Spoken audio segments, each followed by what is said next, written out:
Hey, everybody, I'm the Ranting Monkey, and Scribe is a bastard who's always Uh, with us. Scribe, say hi. My parents were married. Say hi to everybody, you bastard. Hi, everybody. So sorry for having posted a video of mine just before the stream. I get impatient, so there. It's funny how mad they get at you for it. It's great. I'm Also sorry. with us is the lovely SDA via telephone tonight. Say hi. Hi. So if she ignores you in chat, it's not the normal us ignoring you. It's that she might not be able to read it and keep up with everything else. So I can actually see it. I was giving you an excuse. Can't help her out. Anyhow, Scribbles, what do we got for news tonight? Well, as just happened in the last couple hours, big news. Trump has fired the FBI director, James Comey. Yay! So I've got two bits to go over here. I've got the actual letter he sent to Comey informing him that he was fired. And then I have a news story covering the details as they're known at present. So I'll read the letter first. Dear Director Comey, I have received the attached letters from the Attorney General and Deputy Attorney General of the United States recommending your dismissal as the Director of the Federal Bureau of Investigation. I have accepted their recommendation, and you are hereby terminated and removed from office effective immediately. While I greatly appreciate you informing me on 3 separate occasions that I am not under investigation, I nevertheless concur with the judgment of the Department of Justice that you are not able to effectively lead the Bureau. It is essential that we find new leadership for the FBI that restores public trust and confidence in its vital law enforcement mission. I wish you the best of luck in your future endeavors. Signed, Donald J. Trump. Do you have the statements from the AG? I do. Okay. I do. Yeah. So I've got, I got 6 pages of stuff here. I got a statement from the press secretary. Do you care about that? Yeah. Let's see. I got the letter from Donald Trump. I have the Office of the Attorney General. Dear Mr. President, as Attorney General, I am committed to a high level of discipline, integrity, and the rule of law to the Department of Justice, an institution that I deeply respect. Based on my evaluation and for the reasons expressed by the Deputy Attorney General in the attached memorandum, I have concluded that a fresh start is needed at the leadership of the FBI. It is essential that this Department of Justice clearly reaffirm its commitment to long-standing principles that ensure the integrity and fairness of federal investigations and prosecutions. The director of the FBI must be someone who follows faithfully the rules and principles of the Department of Justice and who sets the right example for our law enforcement officials and others in the department. Therefore, I must recommend that you remove Director James B. Comey Jr. and identify an experienced and qualified individual to lead the great men and women of the FBI. Sincerely, Jeff Sessions. And then the Deputy Attorney General. Let's see. From Rod J. Rosenstein, subject restoring public confidence in the FBI. The Federal Bureau of Investigation has long been regarded as our nation's premier federal investigative agency. Over the past year, however, the FBI's reputation and credibility have suffered substantial damage, and it has affected the entire Department of Justice. That is deeply troubling to many department employees and veterans, legislators, and citizens. The current FBI director is an articulate and persuasive speaker about leadership and the immutable principles of the Department of Justice. He deserves our appreciation for his public service. As you and I have discussed, however, I cannot defend the director's handling of the conclusion of the investigation of Secretary Clinton's emails, and I do not understand his refusal to accept the nearly universal judgment that he was mistaken. Almost everyone agrees that the director made serious mistakes. It is one of the few issues that unites people of diverse perspectives. The director was wrong to usurp the Attorney General's authority on July 5, 2016, and announce his conclusion that the case should be closed without prosecution. It is not the function of the director to make such an announcement. At most, the director should have said the FBI had completed its investigation and presented its findings to federal prosecutors. The director now defends his decision by asserting that he believed Attorney General Loretta Lynch had a conflict, but the FBI director is never empowered to supplant federal prosecutors and assume command of the Justice Department. There is a well-established process for other officials to step in when a conflict requires the recusal of the Attorney General. On July 5th, however, the director announced his conclusions about the nation's most sensitive criminal investigation without the authorization of duly appointed Justice Department leaders. Compounding the error, the director ignored another long-standing principle. We do not hold press conferences to release derogatory information about the subject of a declined criminal investigation. Derogatory information sometimes is disclosed in the course of criminal investigations and prosecutions, but we never release it gratuitously. The director laid out his version of the facts for the news media as if it were a closing argument, but without a trial. It is a textbook example of what federal prosecutors and agents are taught not to do. Boy, this is a long statement. Thank you, W.R. Costin. Hello, fellow primates and other ranting beings. Hello back. Yeah, I'm actually with them on the firing because of the whole way the Hillary thing was handled. Yeah. I'm with them there too.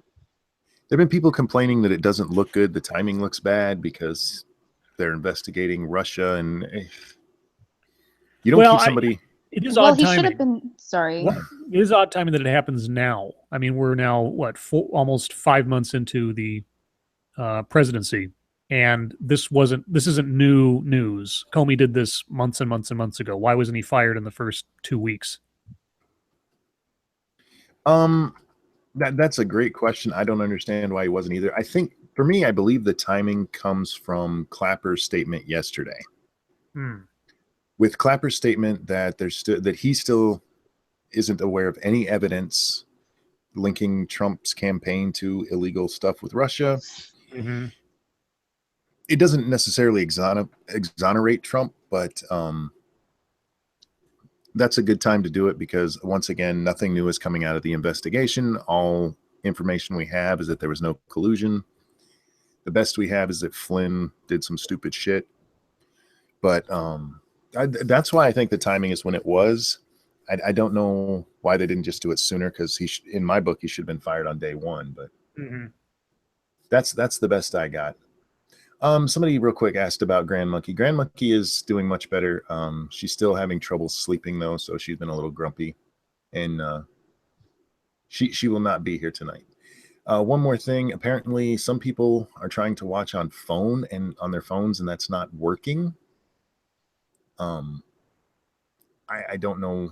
I'm being told phones and tablets aren't working very well. They're just getting the buffering thing. My phone's working just fine. That's YouTube's fault. We can't do anything much about that. Yeah. Sorry about that, guys. SD, you're going to say something? I don't remember. Okay. You want me to continue reading the statement, or? Yeah. Well, yeah, go ahead. Okay. It's got a page and a half left, so I'll try to get through it. So this is page 2. In response to skeptical questions at a congressional hearing, the director defended his remarks by saying that his goal was to say what is true. What did we do? What did we find? What do we think about it?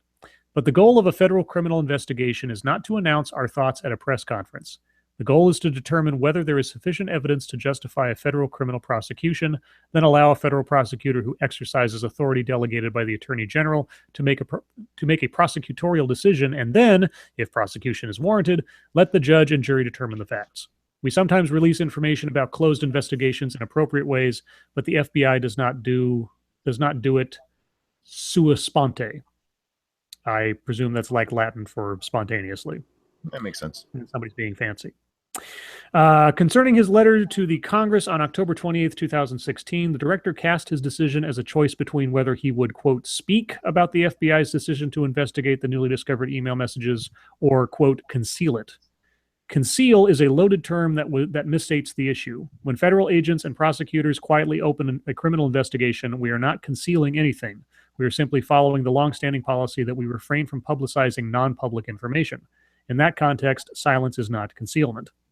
My perspective on these issues is shared by former Attorney General and Deputy Attorneys General from different eras and both political parties.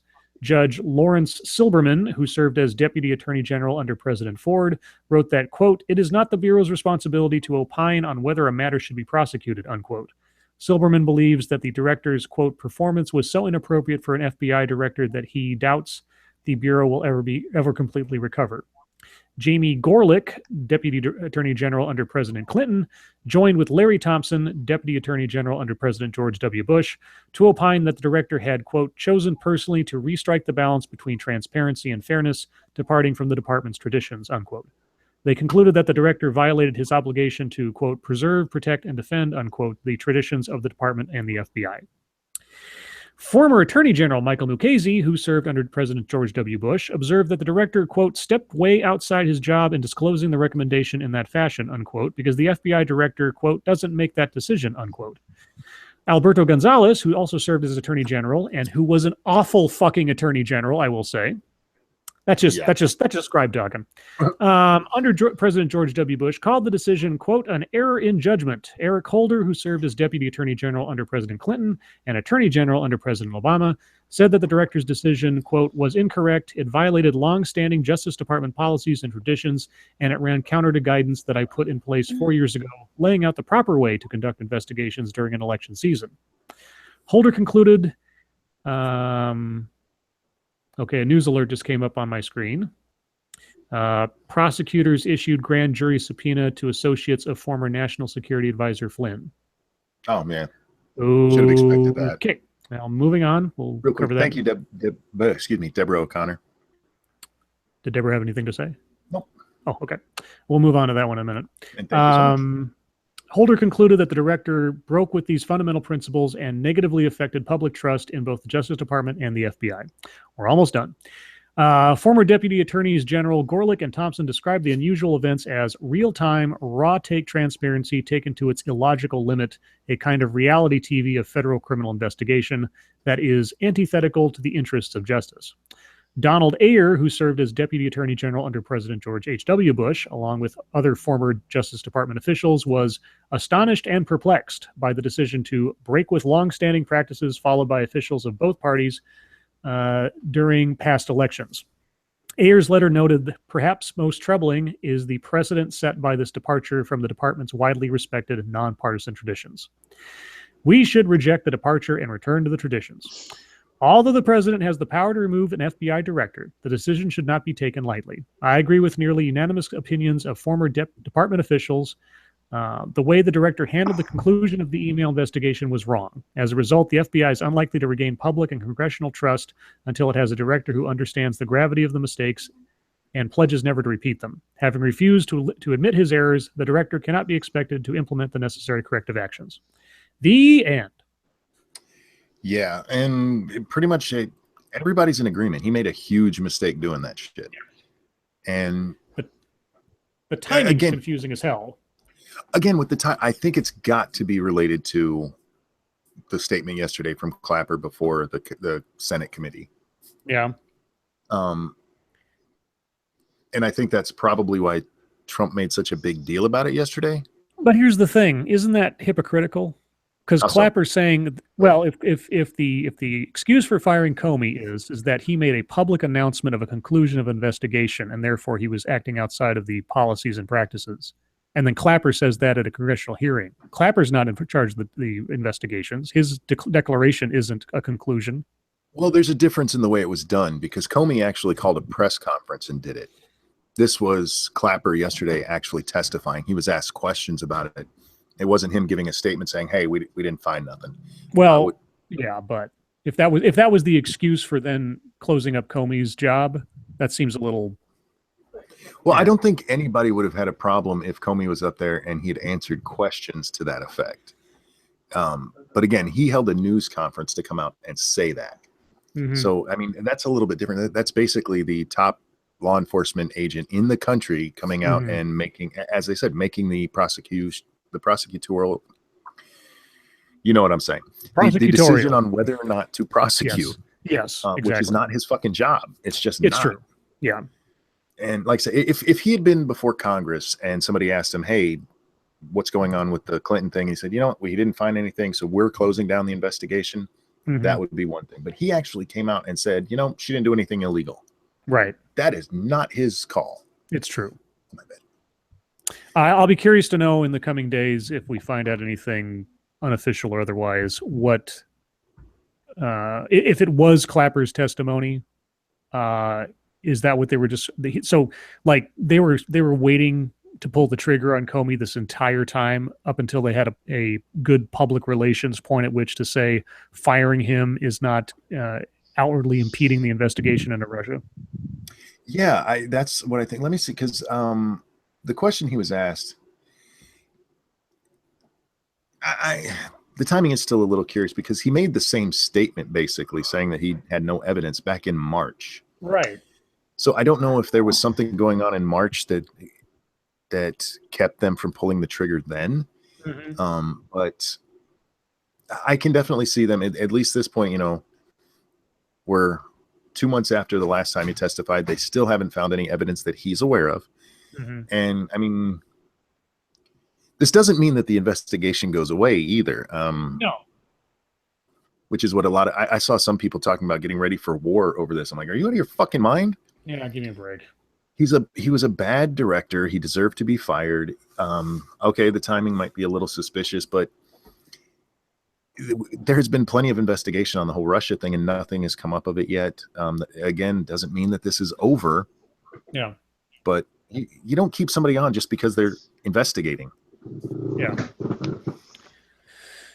Okay. Well, by reading those documents, I basically covered all the major parts of the story. Everything else is just kind of fluff on the main story from CNN.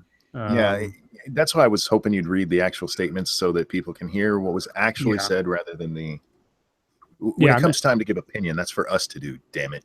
Yeah, there's the documents are available publicly. Anybody can go find them right now on CNN or elsewhere. So if you want to read them yourself. But yeah, if you listen to the reasoning coming from the Attorney General and then actually coming from the Deputy Attorney General there's plenty of reason to fire this guy. Mm-hmm. He made a complete ass of himself. He should have been let go then. I did read one story that made sure to bring up that Bill Clinton accused Comey of costing Hillary the election. No, that's not what cost her the election. Yeah, right. Polls didn't change. She sucked. That was the problem. Yeah, everybody decided who they're going to vote for back in September. Whatever happened between September and the election was practically irrelevant at that point. Yeah, they would have actually had to indict her for it to maybe get a few of the people who were on the fence. But yeah, it's interesting though. It should make for some good political fireworks for the next few days. Well, and we talked about this a little bit, but who shall take his place? I saw on Twitter somebody mentioned David Clark, and I sincerely hope Donald Trump nominates him, because that would be the best confirmation hearing ever. Yeah. Go ahead and attack that black man up on the hill. See how that goes. Geez. Why is everybody comparing this to Watergate? Well, I think if they're going to make any history. Yeah, if they're going to make any kind of comparison, they can compare it to the what was it, the Tuesday Night Massacre or whatever, or the Monday Night Massacre, where Nixon fired the Attorney General, and then the next guy that comes up because they were all defying his order. I forget which day it was. It was the something night massacre. Yeah, and but it doesn't actually compare. No. Comey was not refusing an order from the president to stop an investigation or something, and he was just going to keep firing FBI directors until he found one that agreed with him. Everything laid out in that letter is, as far as I'm concerned, legit. And honestly, he should have been fired in the first 2 weeks. If that was their justification. Well, I guess that's what's so confusing. Yeah, exactly. I don't understand it. Now, Monkey, theorizes that because Clapper said something that was publicly declaratory that there was no evidence of a connection between Trump and Russia, therefore it was a good time to fire Comey without it seeming like he was trying to impede the investigation. Maybe, but like you said, this isn't like new news on the part of Clapper. So there had to have been some other mechanism. Presumably. Now, maybe there wasn't. Maybe it was Clapper. I don't know. Like I say, I'm curious to find out in the days to come or weeks to come if there was something more specific that was going on about that. Well, yeah. I want to be clear there, guys. That's just my conjecture of why they would pick this time, because they could have done it. He made the same statements. Actually, the statement he made yesterday was him reaffirming the statement he made on March 5th. Lindsey Graham actually read back the testimony to him and asked him, "Is this still what's going on?" And he said, "Yes, it is." So, yeah. So we'll see. They could have fired. Yeah, he should have been fired on day one. If that was if that was their justification, I mean, it's very well put and very detailed in those documents I just read. But if that was their justification, you would think it would have happened a lot sooner than this. So the only thing I could see why they would wait is as soon as they got into the transition, they had to find out that the campaign was under official investigation. Mm-hmm. So maybe they didn't do it at that point to let it become public. And because if they'd done it then and it turns out later, hey, there's this investigation and he fired him right away, then it looks horrible. Right. So I can kind of see him keeping on. I don't understand not letting go of him after the March 5th statement if that is the reason that they did it. Exactly. So but if I don't even remember what was happening in March, so maybe something else was going on that would have made it look bad, or they didn't want that optic at that point, or it was something else was busy, or it was within the first 100 days. Hi, beautiful. Oh, well, hi to you too. Lady Monkey just got home. He wasn't talking about you. No, I was thinking maybe it was because it was within the first 100 days. That would look bad as a marker within his first 100 days to fire the FBI director. Yeah, I could see that too. Yeah. Okay. Well, maybe it's all optics. It could be that this is Watergate 2.0, and he's gonna fuck us all up. Yep, That probably makes sense. Yeah, Trump's gonna bomb Cambodia tomorrow, everybody. Yes. Yep. Okay, I'm gonna be muted for just a second, guys. Okay. Okay, good. I'm glad that he's not being gross. Yeah, he's got to kiss Miss Monkey. Yeah, go be gross over there. Yeah, go smooch to Lady Monkey. Ugh, stop it. Stop. You killing me. Do you have any kind of romantic bone anywhere in your body? Well, no. You are a void of romance. I am. Bay, just warning you. Crikey! Okay, just knock it off, Dad. You. Oh man. Let's see.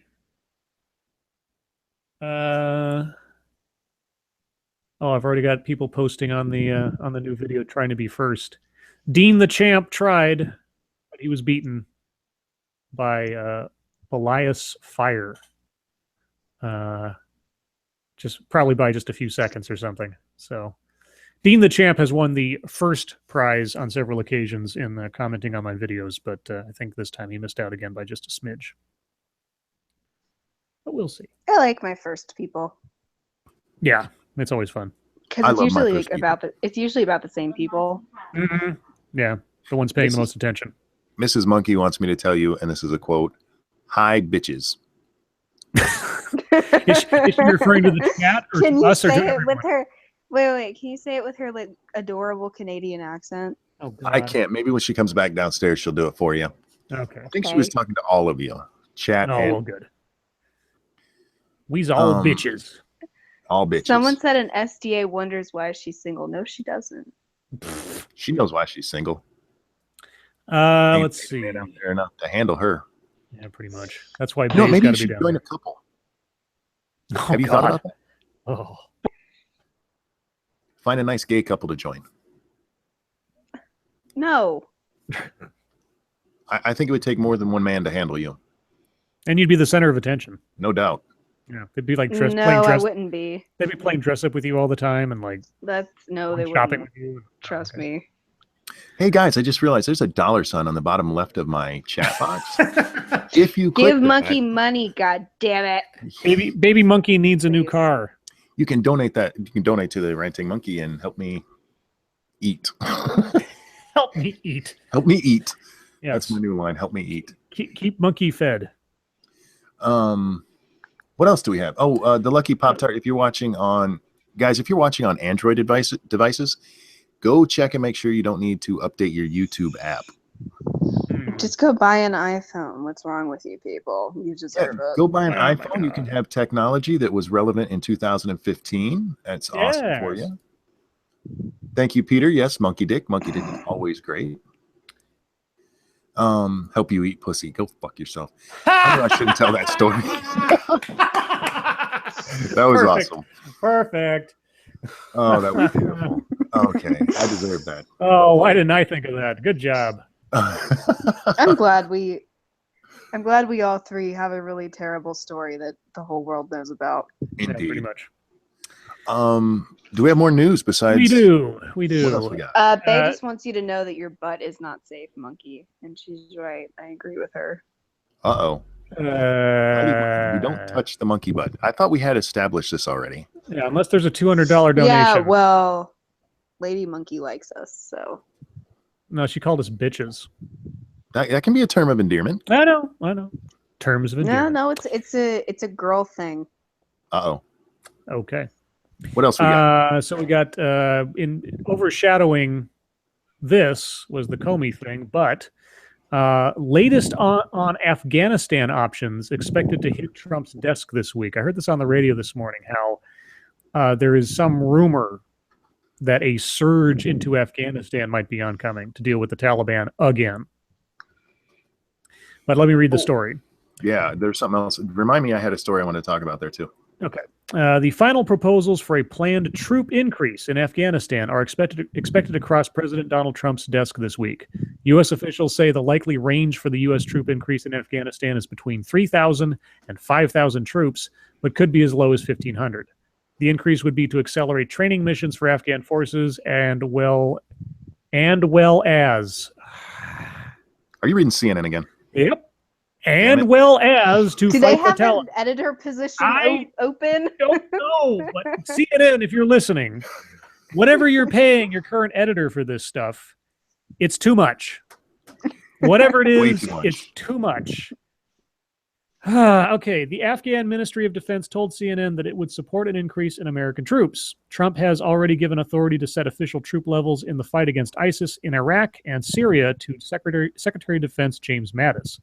National Security Advisor H.R. McMaster and Mattis favor the troop increase because increase being discussed at the Pentagon. That's me. I misspoke there. Being discussed at the Pentagon and increase in the United States financial investment in Afghanistan, according to a source familiar with the discussions. The same source said Trump's chief strategist. Yes. We're picking up Darth SDA again. Okay. It sounded like she was saying something. SDA? Yeah. Did you? It sounded like you wanted to say something. No, I didn't. Oh, there was like a big sigh, and I thought, what? Let's see. The same source said Trump's chief strategist, Steve Bannon, and his small contingent of nationalists are expected to push back when those recommendations hit Trump's desk. His what? His small... And his small contingent of nationalists? Am I missing something? This is CNN. I'm reading straight from CNN. That just sounds really odd to me. Is Steve Bannon, is he leading a contingent of nationalists? That is a very curious line. Yeah, it is. I'm like, okay. Where is this underground nationalist society that Steve let me Bannon... read the paragraph one more time for context, because that was just so weird. National Security Advisor H.R. McMaster and Mattis favor the troop increase being discussed at the Pentagon and increasing the United States financial investment in Afghanistan, according to a source familiar with the discussions. The same source said Trump's chief strategist, Steve Bannon, and his small contingent of nationalists are expected to push back when those recommendations hit Trump's desk. Yeah, that sounds like that's what they're saying. That's a weird... Maybe they actually mean like isolationists, and I don't understand. I don't understand that either. That's really odd. That's okay. a fucking, yeah. Chat, if you know what that's supposed to mean or something, because maybe, okay, let me clarify. Maybe Bannon and several people in the White House are nationalists in the sense that they care about America first kind of stuff, and they don't want to have American money go to Afghanistan, I suppose. But that's just kind of an odd sidewise accusation and categorization of Bannon and some unknown number of contingent. That's just weird. It could also be that this is CNN and any other word could have been meant for that position. Yeah, and they just put the wrong thing in there because they fuck up their editing all the time. that could be true too. Maybe they're translating from Chinese into Japanese and back in English again. Strategy options. Additional strategy options being presented to Trump include an outline for dealing with the Taliban, including scaling up strikes against the militant group, according to 2 U.S. officials familiar with the proposal. The proposed strategy will, however, maintain the Obama administration's push towards reconciliation between the Taliban and the Afghan government. Yeah, good luck with that one. It is unclear when Trump will make a formal decision.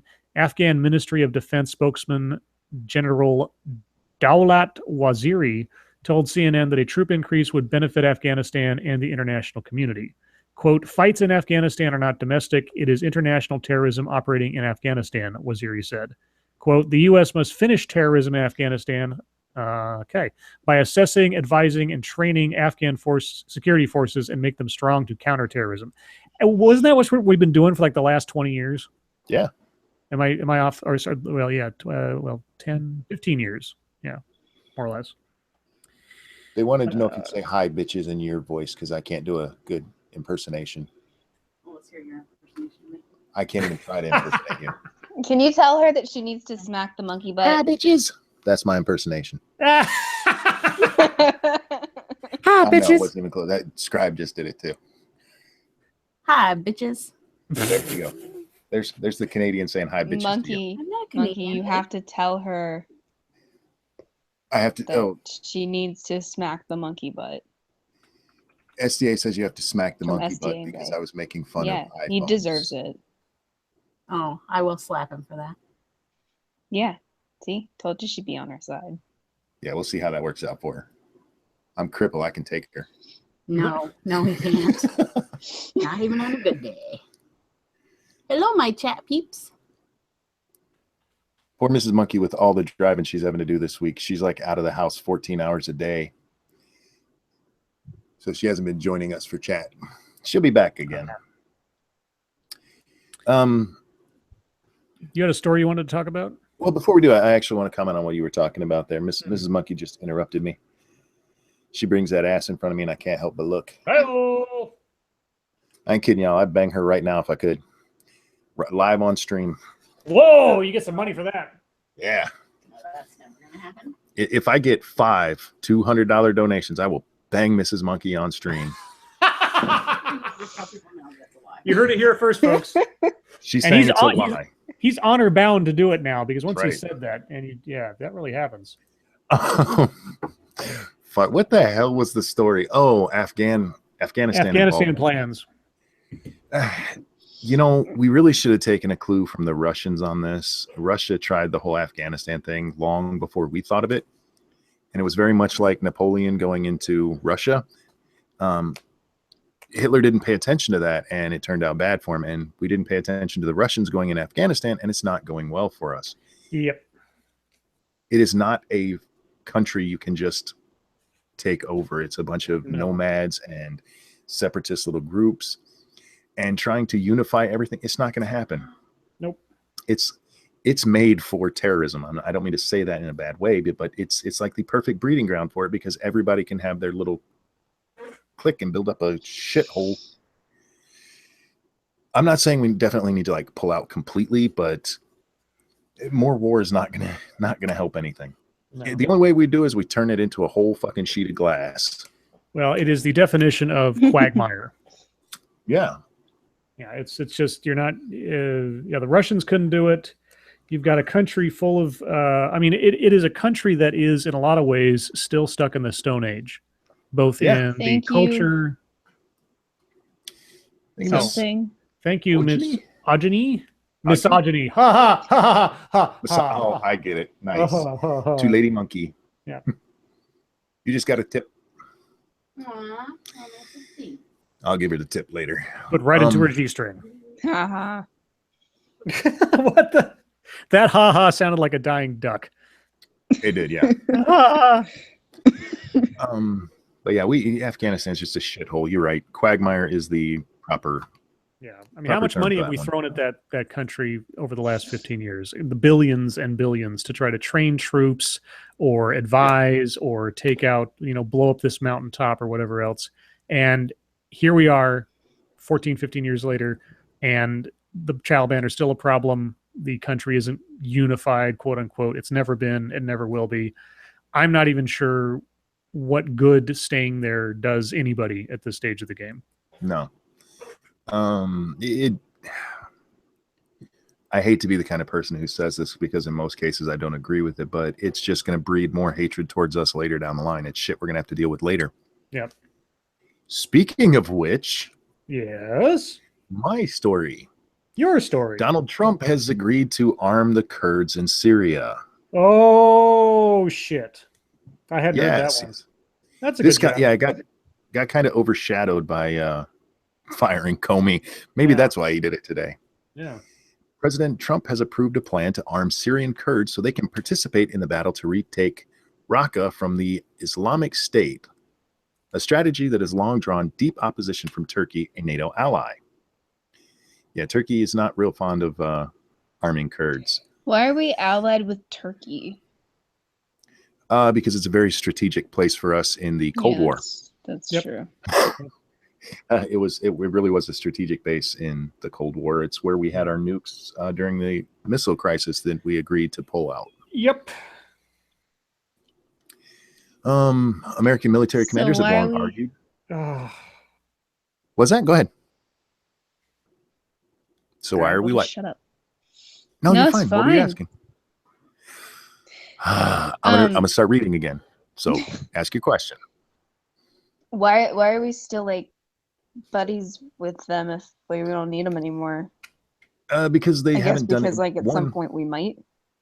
Well, they're part of NATO. We're allied with them. So other than, I mean, we can't just kick them out of NATO. They And could. yeah. There's a lot of reasons not to like Turkey, but they still are a good strategic ally in that region. Mhm. That's all it boils down to. Yeah, that's true. American military commanders have long argued that arming the YPG, a Kurdish militia fighting alongside Syrian Arab forces against the Islamic State, is the fastest way to seize Raqqa, the capital of the militant self-proclaimed caliphate. And Mr. Trump, who made fighting Islamic militants a priority during his campaign, again showed the high regard he has for Pentagon generals by endorsing their advice when faced with a policy dilemma. This is what we talked about before with them giving more power to the Pentagon. yes. I understand the desire to arm troops, but now we actually have our arms. These are going to end up fighting Russians. This is going to end up in a clash with the Syrians, not just against the Islamic State. This is a very, very bad idea. Yeah, I mean, it's essentially us making the Kurds our proxies on the ground in there without, you know, I mean, we've seen this kind of thing play out before. I mean, it's not going to make any if the Kurds end up killing a Russian soldier with American weapons. Yeah. Maybe it wasn't America that made the strike, but it's definitely not going to help anything in the international relations game. Thank you, Sanguine. I was really hoping one of you would say because Thanksgiving's SDA. Har. Oh, yeah. So you missed a dad joke there. That's on you. Yeah. Yeah. When was the last time we armed rebels and it turned out good for us? Yeah, exactly. Yeah. Yeah. Well, let's put it this way. When was the last time we publicly armed rebels that it turned out good Yes. for us? Yeah. Good point. Yeah. I know that this has been coming, and I should have known it was going to happen with Trump here, but this is such a bad idea. Yeah. Somebody said 1776. Exactly. That was the last time it turned out well for us. I don't understand what's going on up there. One of the reasons I didn't want Hillary is because she was going to draw her no-fly zone, and that was going to lead to war with Russia. Trump's going about it at a little slower pace than that would have, but man, we are still on that same path. And you can't turn the war over to the military after you declare war. You don't let them start. That's why we have civilian control of the military. That's the idea, anyway. Man, goddamn. It worked when we armed the French in World War II. Yeah. Yeah. As they came running behind us after we kicked the Germans out. I have nothing more to say on that. It's just that's a Oh, Bay just got fed vegan brownies. Barf. You know, it's not the vegan part that gets really like disgusting because they're really not that bad. Because They're you can dry use as soy milk, but fuck. no, not if they're not like the vegan kind. It's the gluten-free kind that'll fuck you over. No. If you're gonna eat brownies, just eat brownies. Yes. Pillsbury dark chocolate brownies. If you That's can't good. have them, then yeah, eat that nasty shit. But don't pretend it's a brownie. Yeah. Call it something else. A shitty. There you go. It's a shitty. Call it cardboard. Cardboard. Do we have any more news stories? Oh yeah, I got like 6 more. Damn.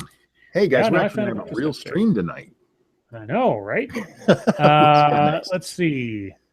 Let's see. This is where I get into the AP news, where you get to choose what I read about. Well, we'll let SDA decide what you read. Okay, so SDA, here are your options. Okay. You've got Avatar. Uh-huh. You've got Fantasy Island. It's like a Jeopardy thing. Avatar, Fantasy Island, Welcoming versus Sanctuary, and Brawl on Southwest Jet. Southwest. Okay. Burbank, California. 1 arrested after brawl aboard Southwest jet during deplaning. 1 person was arrested after a brawl erupted aboard a Southwest Airlines jet deplaning in Burbank after arriving from Dallas. A statement Tuesday from the Dallas-based air carrier said the incident happened Sunday aboard Flight 2530 during deplaning at Burbank Bob Hope Airport in the San Fernando Valley suburb of Los Angeles. The fight involved 3 passengers aboard the Boeing 737. Southwest spokeswoman, good God, the text on this is so small. Alyssa Eliason said police were summoned and 1 passenger was arrested while another incurred minor injuries that didn't prevent further travel. There was no word on what prompted the quarrel. But why the hell did you put a story out? Yeah, for crying out loud. I thought I was going to read about like why. This is why you should read your stories ahead of time. No, I don't read the stories it's ahead of time more because fun this way. I want to find out at the same time everybody else does. I don't want to be like a know-it-all like somebody else I know. There was some kind of brawl on a plane. There was a brawl on a plane, and they don't say why. So, okay, so now What we would have be a good reason for a brawl on a plane? you touched my wife don't know. inappropriately. I can see that. I can see Not that. enough peanuts. Ooh, somebody stole your peanuts. Especially you, because you're a monkey. Speaking of peanuts, if you'd like me to be able to buy peanuts, there's a $sign in the bottom left corner of your chat box. Give me money so I can buy peanuts. Help the monkey eat. Monkey works for peanuts. That's right. There was another. I don't mean to jump on your news stuff. Did you see the stuff about Spirit Airline? Was that the one with the baby stroller? No, they had a bunch of cancellations. No. The pilots are on a work slowdown. They won't admit that's what they're doing, Oh. but Spirit Airline is actually suing them right now for an unlawful slowdown, which has caused. Phil DeFranco talked about it today. 17% of their flights to get canceled. Oh, geez. And a bunch more to get pushed back. And why did this happen? The pilots want a new contract, and so they're doing a work slowdown. Yeah. Well, in Fort Lauderdale, it came to a head, and there was a let's call it a kerfuffle, however you say that. Yes. There was a minor incident at the airport in Fort Lauderdale. People were not happy. You get that many people together, and they're not getting where they want to go. All of these flights are getting canceled. They're stuck, and 3 people ended up arrested for inciting a riot. Yay! A riot? A riot, yeah. But anyway, yeah, you were talking about airlines, so there's an airline story for you. Yay! So we have left. I like when you yell "yay." Yay! We have No, not like that, like the way you normally yell. Yay. Yay! Okay, anyway, sorry. We have Welcoming over Sanctuary, we have Fantasy Island, and we have Avatar. Fantasy Island. Fantasy Island, something that you will have absolutely no reference for. HBO says it's green-lighted a movie about Hervé Villechaize. He's the late actor who played Mr. Tattoo on TV's Fantasy Island. HBO said Tuesday that My Dinner with Hervé will star Peter Dinklage of Game of Thrones as Villechaize. He doesn't even look Spanish. Yeah, 50 Shades of Grey star Jamie Dornan will play a journalist who comes into the actor's life. Villechaize's shout of the plane greeted arriving guests in the 1977 to 83 series. That series lasted 6 years. That's amazing. It's actually an interesting premise. I'd like to see them redo that. They did. No, like on HBO. Oh, okay. Where they can do like they redid it on like ABC several years ago. Where they can do like really fucked up things, almost Twilight-y things, because that's how the show really was. You know who played Mr. Rourke in the reboot? Who? Malcolm McDowell. Really? Yes. It was a very brief run on, I believe it was ABC. I watched the first 3 episodes of it before I think I got canceled after the 4th or 5th one. Because I was always a fan of the Fantasy Island thing when they did reruns on Nick at Night or whatever the hell it was that used to rerun the TV show. Yeah, Tattoo was my first midget. Yeah. Were you a special place in my heart? Well, see, no, I wasn't attracted to him, but as a kid, I was fascinated by this grown man who's hip high. Well, see, the thing was always interesting to me when I was very young is that because I couldn't differentiate between the two until I was a little bit older, but I could have sworn that Mr. Rourke and Tattoo were the same characters from The Man with the Golden Gun. Oh, okay, yeah. Well, because Hervé Villechaize is in Man of the Golden Gun, and Christopher Lee and Ricardo Montalban. Right, Ricardo Montalban. Yeah, I mean, they don't look exactly alike, but they're sort of like tall guys with gray hair and sort of like sharp features. And so I thought there was some kind of crossover between James Bond and that show for a brief time when I was young. I eventually figured out what was going on, but. Well, they could. I just think a channel like HBO could do so much more with it. One, you could have people actually fulfilling their fantasies. You know. Yeah. No shit. Doesn't have to be network safe. Yeah. Sounds like an adult fantasy. I have no idea what's happening. That's fine. Let's see. The HBO film's writer and director is Sasha Gervasi, who interviewed Villechaize shortly before he died. The 3'11", 1.2 meter Villechaize endured health problems and died in 1993 of a self-inflicted gunshot wound at the age of 50. I remember when that happened. I was like, me too. Yeah, poor guy. Because I mean, yeah. Well, what horrible it must have been to be like that old and have whatever health problems of being that short and everything. Well, with him, he had the kind of dwarfism where all of his internal organs were the normal size. Right. Yeah. And just compressed into that body. Poor bastard. Yeah. He's still a cute little dude, though. He was so cute. So Peter Dinklage, they're gonna now either he's gonna have to really tan, or dare I say, well, Tattoo they just all have to be racist. He's gonna have to be brown faced. I don't know. Tattoo is not necessarily a Mexican sounding name, so they could make him white.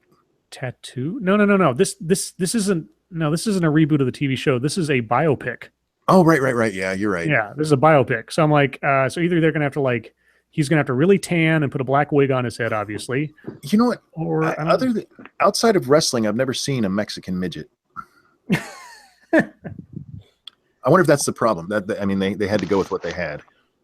Yeah, I mean, there's only so many actors of that stature, literally and figuratively, that you could get away with playing. Because that's a hard role to cast for. Let's put everything else aside. How do you find somebody who is that short who can effectively play that character? Unless it's Gary Oldman sitting on his knees. Nice. And if you don't know what I'm talking about, people, look up the movie Tiptoes. Your mind will be blown. Backscan says Monkey is obsessed with banging midgets. That is not true. I am obsessed with the idea of banging midgets. Yes. I've never actually banged one.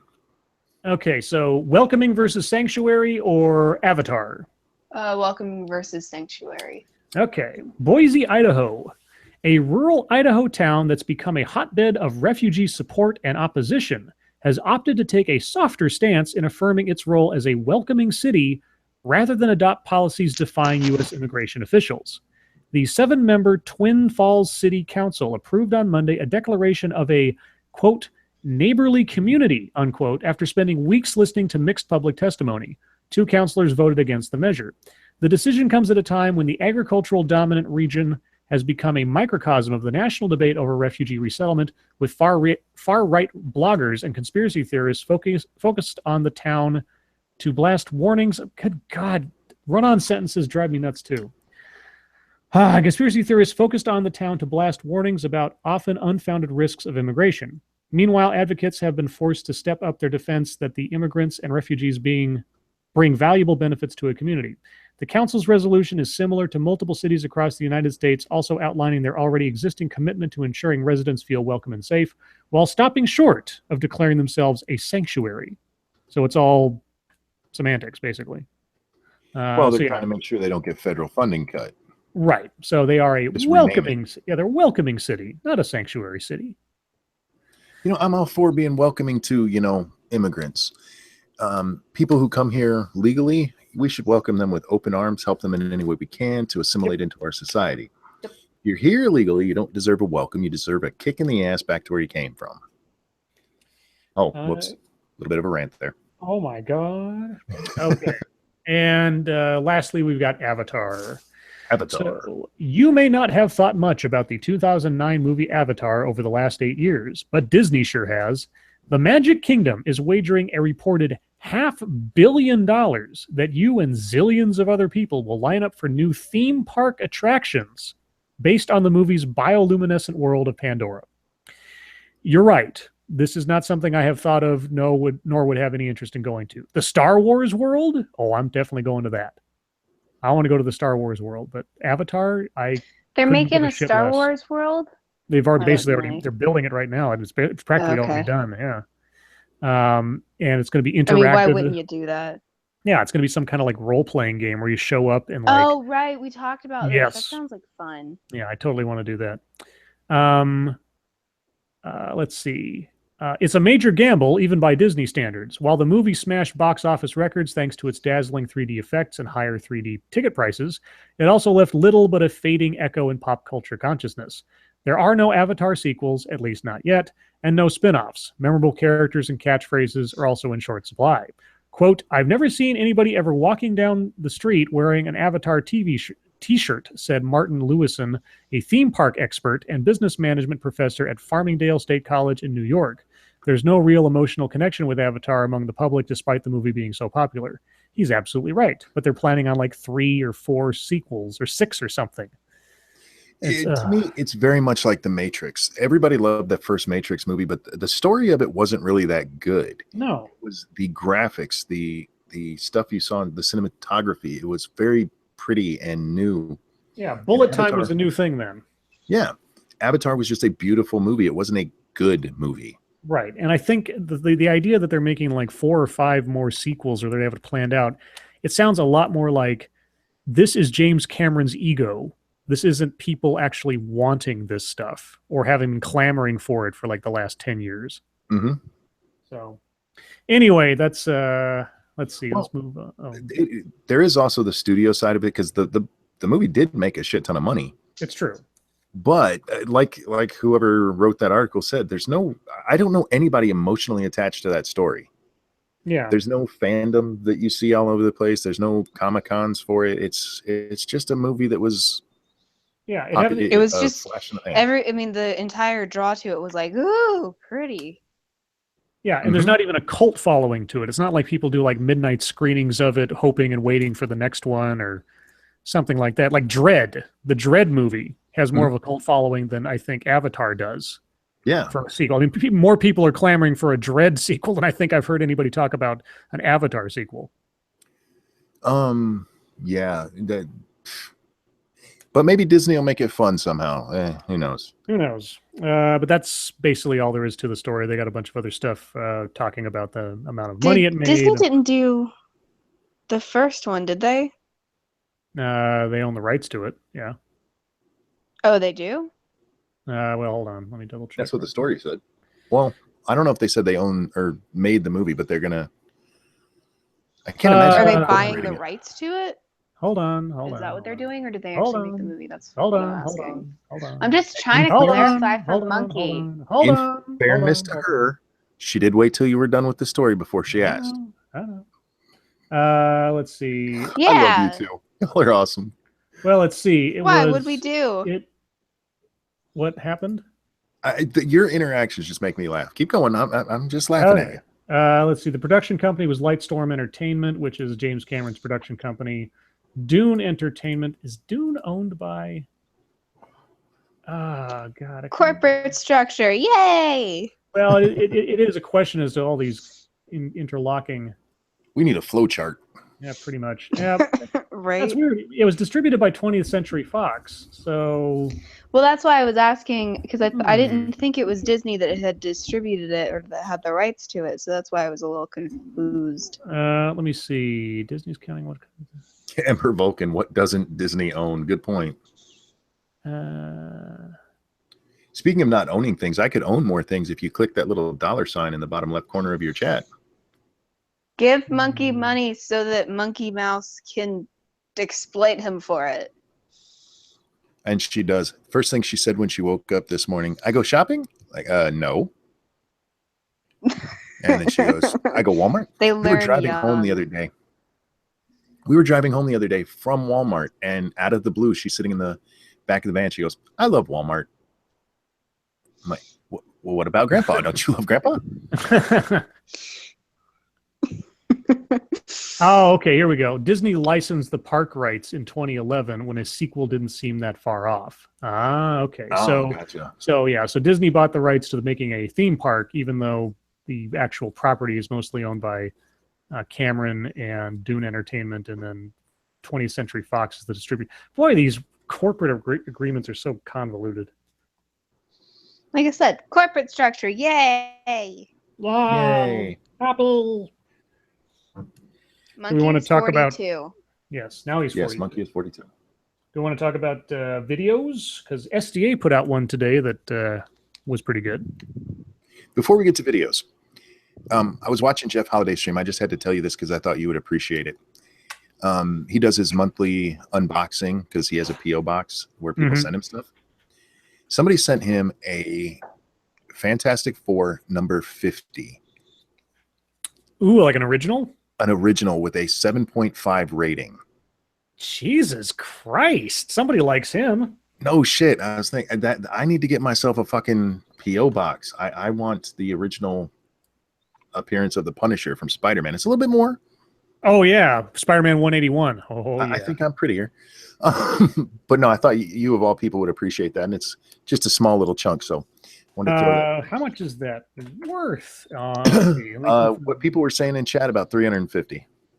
Yeah. Fantastic Four, Volume 1, number 50.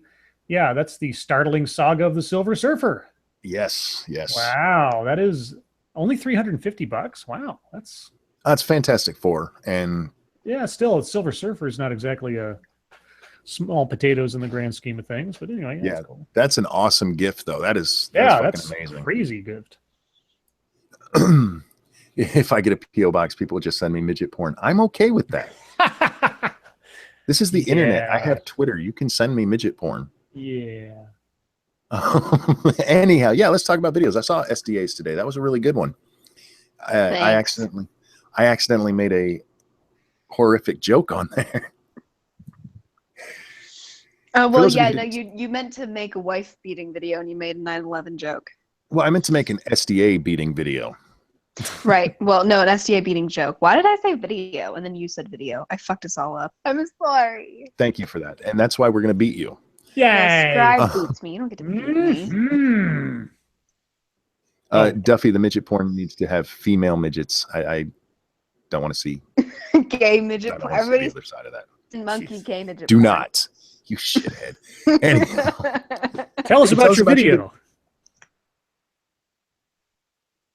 What? Tell us about your video. You both said things at the same time. Okay. We said the same thing. Oh, okay. I can't. I'm sorry. Thank you. Pick usernames I can pronounce. Somebody gave you money, monkey. Beneficus ignis. Here's my money. Thanks for the laughs tonight. Watch you guys every night. Sick as hell. Please pray for me to get better. I hope you do get better. I hope you feel better by morning. We got to pray Get some good just sleep to tonight. make it today. I say we Hey, pray. Mrs. Monkey heard me read that. She said, "Oh, I hope they feel better." Aw.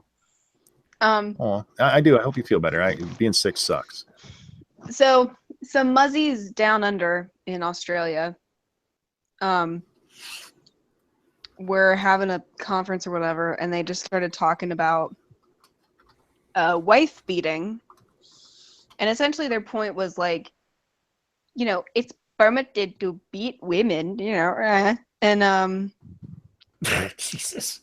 which is pretty much what they said. And then she was like, but it's just this small stick, so it's like you can beat us, but like not really, so it's fine. And I was like, really? It's okay to just beat them a little bit. Yeah, that's why I was like, but it's the thought that counts, isn't it? I mean, like if somebody attempts to shoot you but doesn't shoot you, it's not like, well, at least they didn't shoot you, so it's not like they wanted to shoot you. It's like, no. It's okay. It's okay if it's just a flesh wound. Just clip them on the arm. Yeah. Yeah. How do you? Because these women are actually saying it's okay for them to be beaten. It's not like they're talking about beating other people. Because they're women. Yeah, and this wasn't like a Muslim kink club. Right. Serious. They're like a Muslim like, kink club. I can't even imagine what that would look like. I know, right? There lots of goats. It's where they. Oh my god. Oh no! You went there, you jerk. Goat sex. Because they start off with like, first you guide her and you tell her to stop it, and then you don't be intimate, and I'm like, all right, and then you beat the shit out of her with a small Yeah, sounds stick. about right to me. With a small stick. That's how I operate. Small stick. Yeah. Maybe that's what it is. Maybe Muslims aren't oppressive to women. Maybe they're just really into S&M. I don't think we know. should It judge 'em. doesn't. I don't think that's what it is. I think Is that Salam and Muhammad? Well, I mean, look, they're literally Monkey didn't get that one. defending wife beating, Yes. and like, if you want to be beaten, then great. But being like, oh, you did something against the law, like, oh, your hairline is showing. Like, it's just Your hairline is showing. Is that something? I they don't actually... know. Oh, I don't know. Maybe. I don't know what the crazy mudslimes are up to. Oh Jesus. Yeah. So I missed Although what you if they said don't there, Scribe. dress properly, then yeah, like if somebody who's not supposed to see them dressed a certain way sees them dressed a certain way, then it's a problem with them. Who And gets the to- other thing, sorry. No, go ahead. The other thing that floors me is that we're having this conversation of, well, it's okay to beat women because, like, it's just in Australia. Like, this is not Morocco or Somalia or this is fucking Australia. But they eat dick And- bacon. Yeah, no doubt. And some Australian dressed in a Crikey. freaking Crikey. dressed in a hijab is all like, yeah, no, it's fine because it's just kind of a small stick. And it's like, this is why I have a problem with mass immigration. It's not because they think they're all going to blow themselves up. It's because they think it's okay to beat women. Not all Muslims are terrorists, but a lot of them think that it's okay to beat women. And are terrorists. Yeah. I don't understand advocating getting your ass beat. That's stupid. Well, if you've been Again, raised not- to think that it's something that's necessary, or that it's, that's the way that you sort of rein in the feminine wiles of things, then Well, that's not how you treat another adult. not you, in Sanguine. not in the culture in Western civilization, but when you're raised to think that. I would like them to keep it in their sand hell. Jesus. Sanguine says, I just picture leather bastard child of burqas and gimp suits. Yeah. That's kind of how I see it. God. Who gets to decide how big the stick is? I know she used a a stick she had readily available. But did they talk about? I mean, well, they were like it. Yeah, they were like it can only be like this big, so it's okay because it's not allowed to hurt. No, it's like that's. If it doesn't hurt, what's the point? Then you're allowed to like wad up a handkerchief or something and beat somebody with it. All right. No, but I did enjoy your video. That was some excessively stupid shit you were responding to. Well, and like you said, because I've seen, some Muslim talks about like, well, you shouldn't be upset with Muslim or whatever because we're not all terrorists. It's to them being terrorists, because I don't think this woman's going to shout Allahu Akbar and blow herself up. She gets beat hard enough, she might. But on the other hand, she also thinks that it's perfectly acceptable to beat somebody. No, to get herself beat. Yeah, and they think that domestic violence is okay. I don't want that in my country any more than I want somebody blowing themselves up. So, these liberals have this idea that we think that all Muslims are terrorists. It's like, no, it's not that they're terrorists. It's that they're backwards barbarians. Yeah. I just can't advocate. I don't understand advocating to get yourself beaten. That is so fucked up. Anyhow, yeah. Anything you wanted to add there, Scribbles? Nope. I'm good. No, he prefers to beat people with a plunger. No, a flogger, actually. And with a safe word. What would a Muslim safe word be? Pork. Boom. Kaboom, yeah. Pork. Bacon. Dick bacon. Dick bacon. Scribbles, you had a video that just went up that none of us had a chance to watch. What was it about? It's true, because I'm an asshole. Yeah, you're a bastard. Yeah, I'm a bastard. What's wrong with you?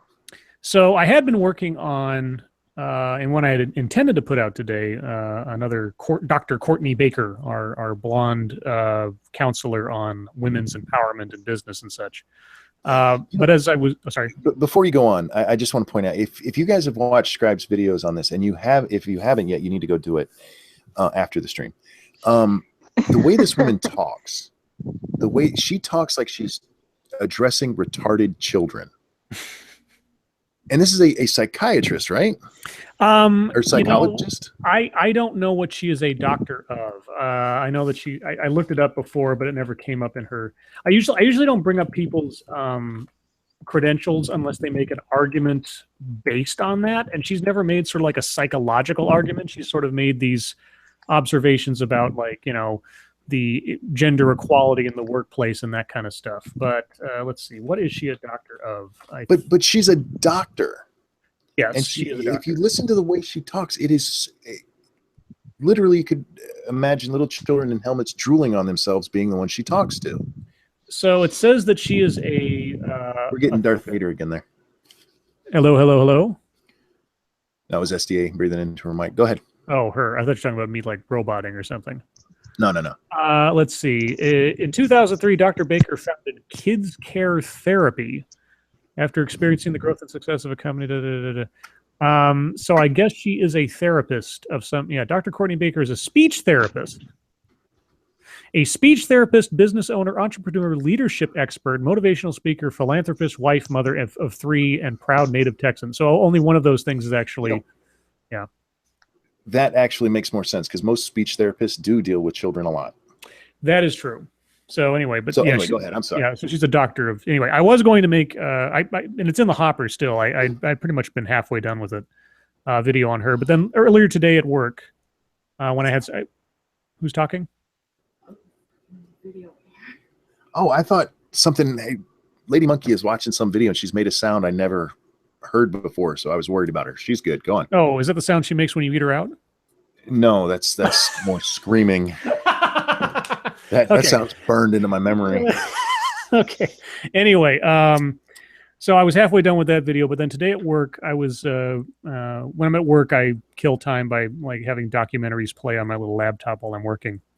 And I also look around for potential video content. And I came across randomly, I saw For those of you that have ever watched some of my older videos or have been around for a while on my channel, one of the first sort of weird trails of information that I followed when I started my channel was in regards to the Bellevue School District in Washington State. And there's a playlist on my channel called Down the Rabbit Hole that sort of video by video takes you down the path I went in finding out about this stuff. The short version is they held an event that was excluding all students from coming except for male African American, Latino, and Native American students, which in so many ways, shapes, and forms violated federal law.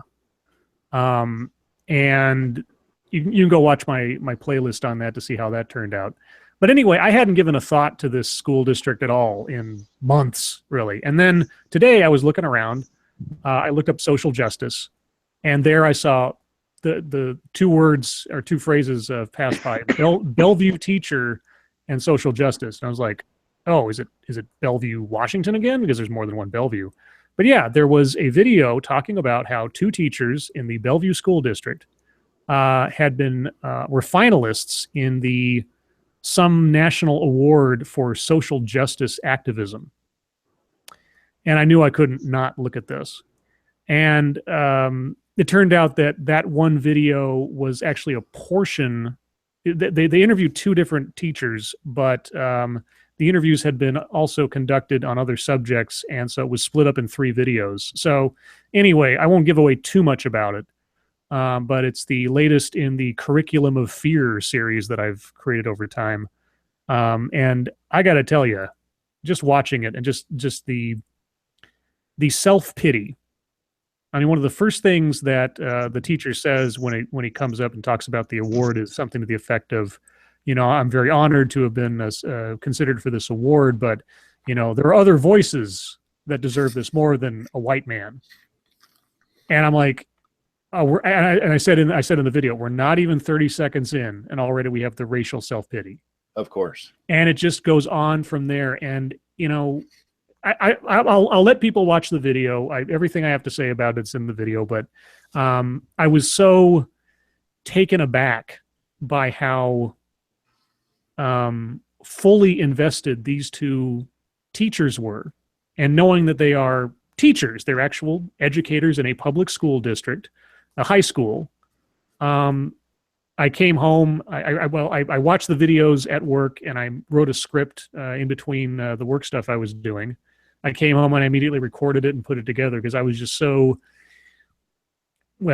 incensed in a way. I mean, not like I was crazy or something, but it just irritated me so much what these guys were saying they were doing as teachers and what they were promoting and advocating for, that I just couldn't stop myself. So the Courtney Baker video will probably be out maybe tomorrow. But I cooked this up today because it just caught my brain, and it wouldn't get out until I made a video on it. Yeah, I just can't stand the way that woman talks.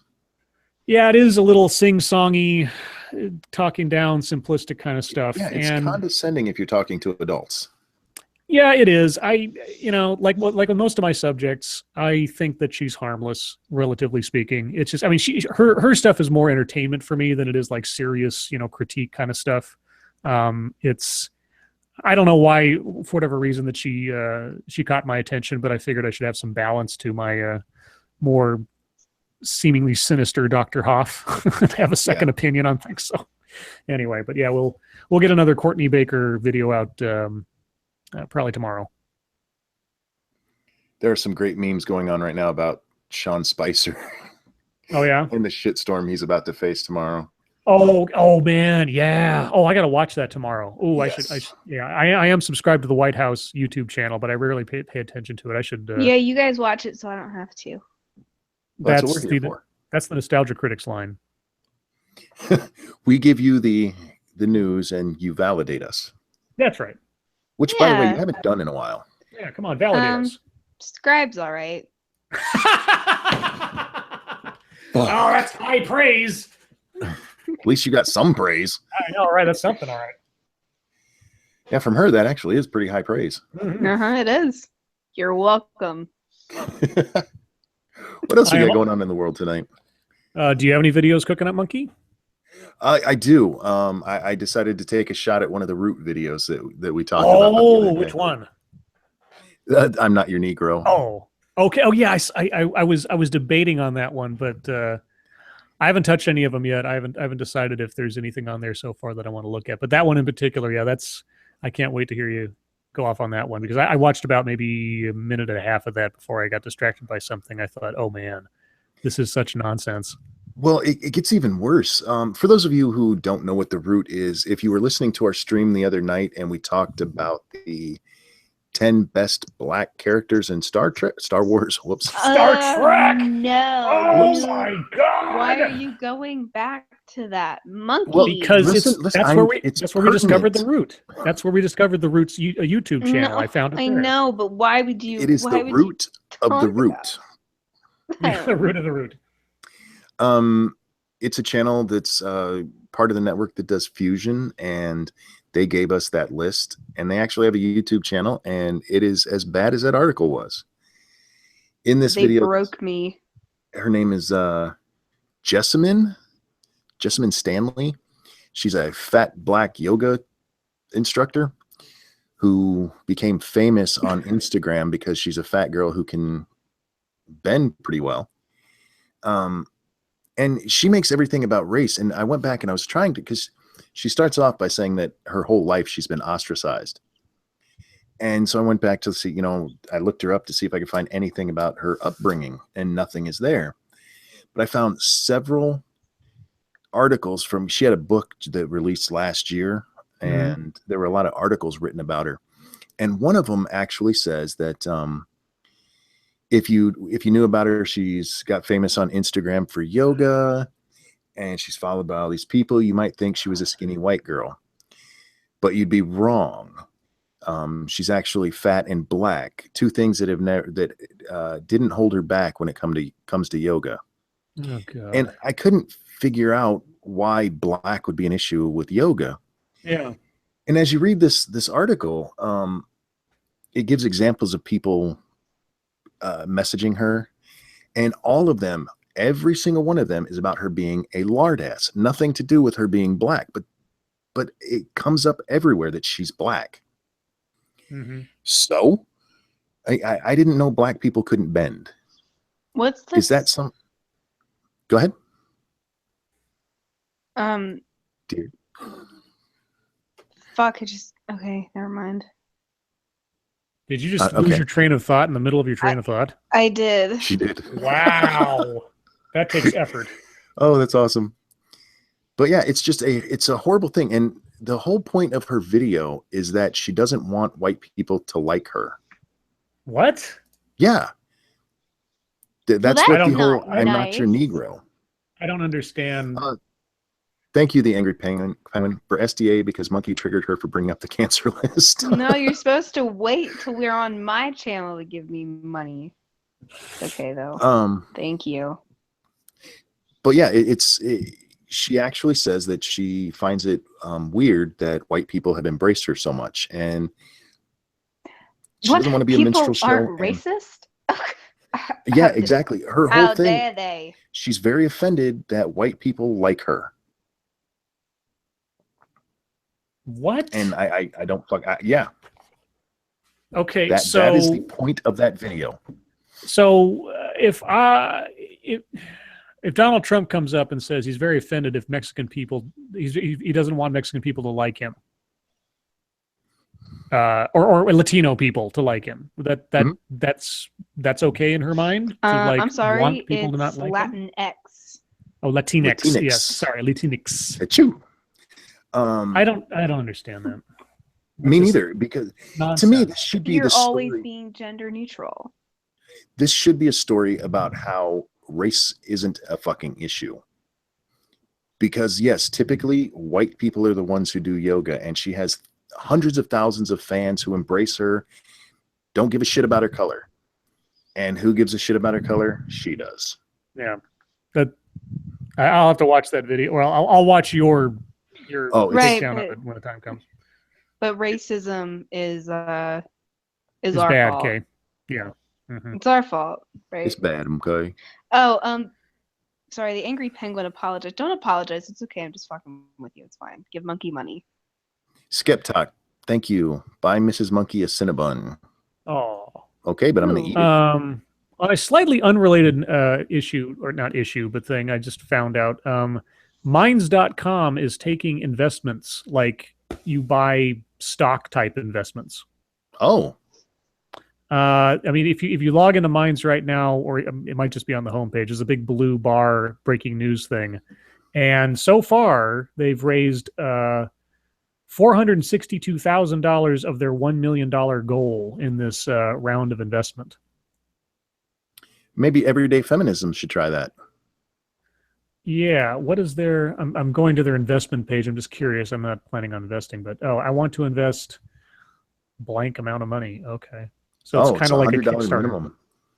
It's $100. Okay, it's $100. I was wondering what the minimum was because they're talking about like $5,000 and such. I don't know. Let me go back and read it real quick just for. Future equity safe $15 million valuation cap. A safe gives you the right to future shares in Minds. If you invest, you're betting the company will be worth more than $15 million in the future. Okay. Doesn't tell me like, okay, so am I actually buying shares? Minds is a community-owned social networking platform that yeah, exactly. I don't. What am I buying if I invest? Is I guess my question. Well, here you go. You get your name on the official founders page of the website. You get 10,000 points and an investor badge for your channel page. Oh, At $10,000 or $1,000, sorry, it goes up to you get an investor badge, the points, you get a coffee cup, a T-shirt, a video chat with the Minds team, and your name on the web page. okay. So I'm not actually investing like, okay, I misunderstood because they were talking about valuation and everything. So, well, yeah, that's with saying valuation and stuff. That sounds like it's an actual stock, right? That I'm buying shares of this thing in some fashion by investing because they call it investing. They talk about valuation, but the actual what you're getting. Looking at this, it kind of reads like a Patreon. Because at $5,000, you get to have dinner with Bill. For those of you who don't know, he's the founder. Yeah. For $10,000, you get in on a quarterly chat with the Minds team, and you get to wine and dine with the Minds team. And at $25,000, you get to sponsor a major feature. Yeah, None of this seems to say that you actually get ownership of the company, though. Yeah, but they're talking about. Where was it that I was just seeing that? I mean, those are nice rewards, but that if you're investing, I mean, investing implies you're buying a part of the company. Right. And yeah, it's not like, it doesn't sound like a Kickstarter. It sounds like I mean, like I say, invest and valuation cap and $1 million investment. What does this WeFunder do? WeFunder. Funding target. It's just, that is really odd. I like mine, so I wish them luck with it. And yeah, I mean they're already halfway practically to their goal. But if I'm being told that I'm going to invest in something regarding a valuation of $15 million at some point in the future valuation investment, that sounds like I'm buying a part of the company, and that does not seem like what it's actually coming across there. So. Mm-hmm. And there's not a FAQ that I saw that tells me elsewise. So anyway, just thought I'd bring that up. If somebody knows something more, can relay some more information. What's a Sargon kill yourself challenge? It can only happen one time. It's to watch an entire Samantha Bee segment without killing yourself. Oh yeah. Sorry, go ahead. Real quick, for those of you who don't know, Everyday Feminism is a shitty website devoted to making white people hate themselves and men hate themselves. And they are saying that if they don't get enough money, they could close down by the end of May. And they've been doing this for, I think it's almost a week now. We've been talking about it. Of their $50,000 goal, they've raised $16,000. Mm-hmm. Mine started their campaign and in the first day raised $300,000. Yeah. I've said before that we're not winning because the SJWs still have, a stranglehold on media and stuff. But things are changing, guys. So don't get too down when I say that. I just wanted to There bring is up. hope. Oh, sorry. Go ahead. Sorry. We got a couple of MSS News posts that people have put up. Oh, sweet. So let's see. Jim, a couple of people put up the Comey thing. We already covered that. So thank you for Cynic. I'm sorry. I got to address something in chat real quick. Captain Assassin said, "Ranting Monkey, if that's the case, give me $1,000 and you can come over and get a free shirt out of my closet, and Mama Assassin will make you a sandwich." Yeah, exactly. I am so sorry. Go ahead. About the same amount of worth. Let's see. So this one is from Jim Healis. Spanish class at Roosevelt High School. President Donald John Trump's picture was placed on a piñata as part of a Cinco de Mayo event. Facebook photos showed the piñata tied to a tree, and a student with a bat in hand near the piñata. The teacher in charge of this class event has been placed on unpaid administrative leave pending an investigation by the school district that will commence on May 8th. And there's the... sorry, I was reading a cropped photo. Let me go back a bit. It has come to the attention of the Weld County School District RE5J Johnstown Milliken leadership. Whoa, that a Friday, May 5th during Spanish class. Yeah. So Dr. a teacher. Yeah. Oh, sorry. That's pretty much it. Yeah, a teacher put Trump's face on a piñata and let kids beat it. And the second story that Jim posted to us is from the Telegraph. Let me pull it up here, the full thing. Facebook deletes thousands of UK accounts in crackdown on fake news. And this is from, just yesterday. Facebook has deleted thousands of UK accounts and overhauled its news feed in an attempt to battle fake news following vocal criticism of the internet giant's role in the phenomenon. The social network has been under pressure to address, quote, false news in recent months following concerns about its impact on elections in the US and Europe and fears that it could undermine advertisers' confidence on Facebook. On Monday, Facebook will announce a new this isn't CNN, this is the Telegraph. A new drive to tackle fake news in the UK just a month before Brits go to the polls. It says it has introduced technology to better identify accounts that spread spam or fake news, such as detecting patterns of those that repeatedly post the same things, and deleted tens of thousands in response. I don't have a problem with deleting spam accounts, as long as you know that they're spam accounts, I guess. That was basically the story. And I think they that's just announced a couple days ago that they were hiring a bunch of people to help with the live streaming too, because so many people have done awful shit on Facebook Live. Oh yeah, with all like the murders or the getting like drive-bys and shit on there. Yeah, so they hired, I can't remember how many, it's just a few thousand though to help monitor. I don't know how that works though when you're monitoring hundreds of thousands of people who are. Unless you have somebody watching everything, it's going to happen. Yeah, I mean, and so it's going to get out, it'll be 10, 15 minutes into it before somebody actually catches it. It'll spread but like wildfire in the meantime. By the time you get to it, it'll already be like downloaded by somebody else and it'll be on YouTube. Yeah. So, I mean, but Facebook is having issues anyway, so fuck them.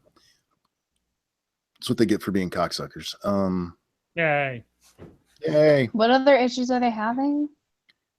Well, they've had a big problem with censorship with their trending list since before the election, and drove a lot of people away from it because they are purposefully manipulating it. So they stepped back and said they weren't manipulating it, and it got even worse. So what the heck? I don't know this guy. Somebody asked us to talk about Jack Posobiec. Who? He's the Washington bureau chief of Rebel TV. Apparently, he's blowing up on.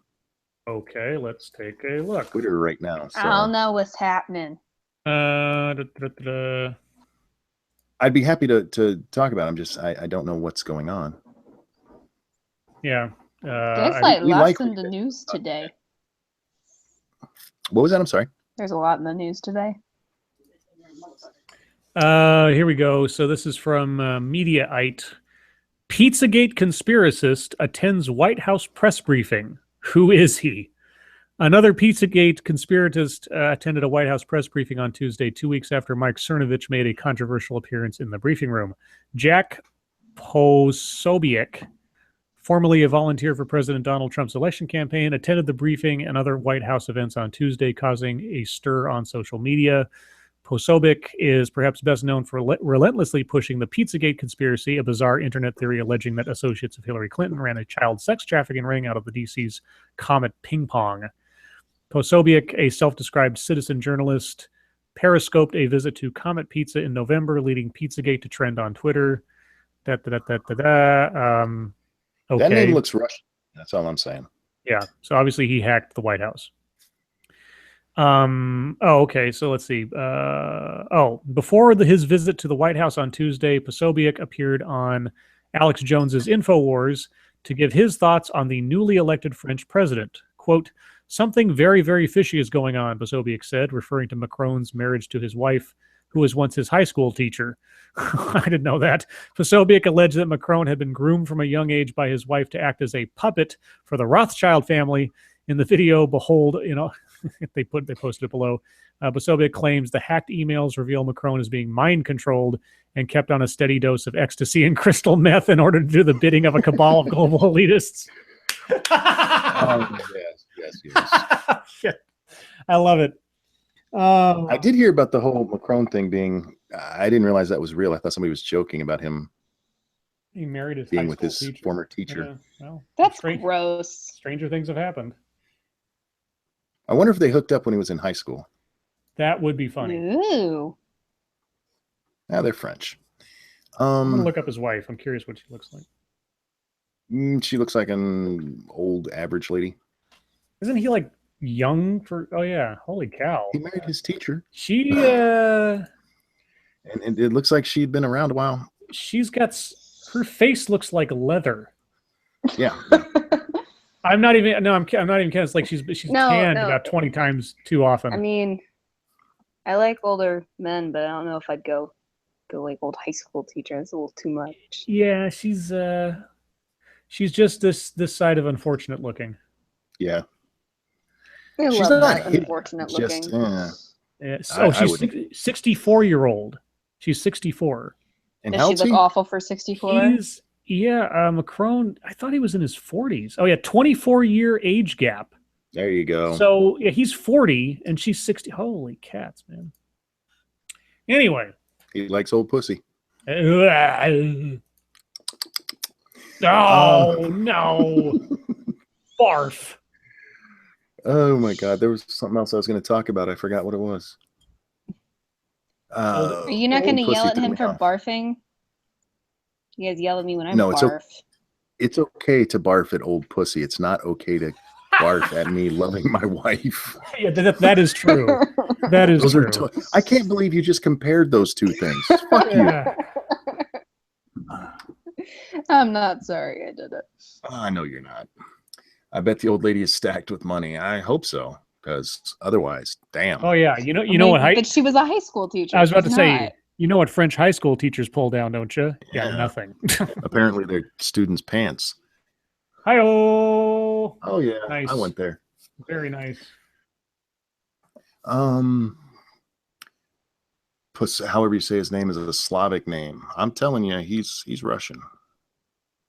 He's undercover.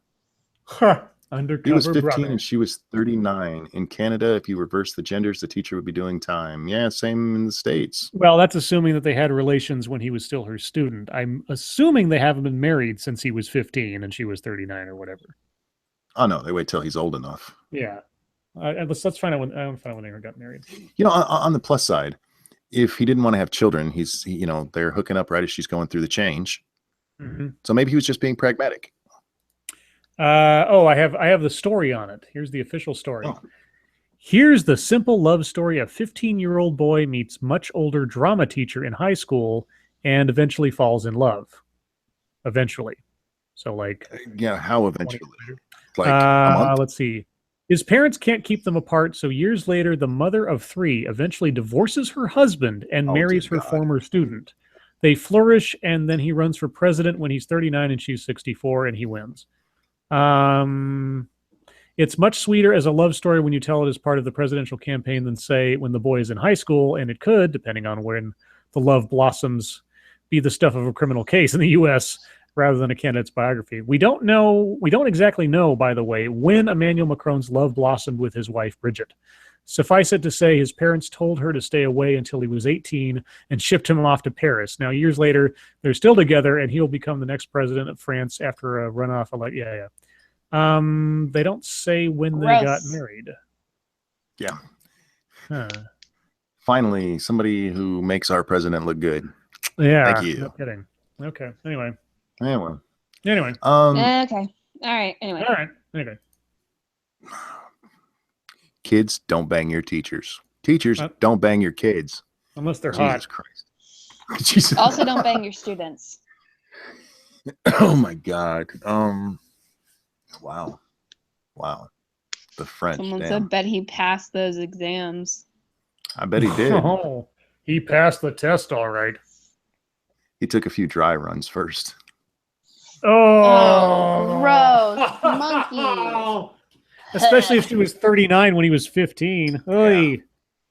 That's why God made and she was married. So she dropped her husband. Well, it's a Mary Kay Letourneau kind of thing going on there. Yeah. She was a little bit younger, though.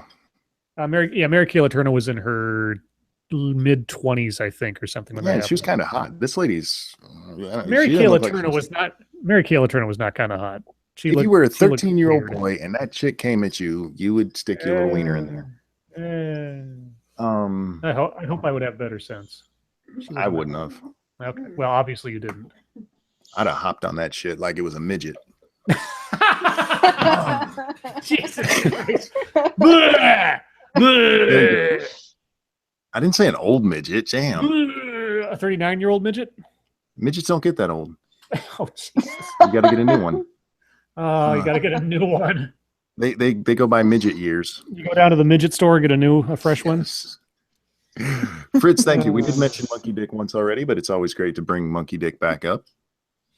Monkey Dick, yay. Because it won't get up on its own? That's right. Got to slap it a few times. Man. I love when it evolves like this.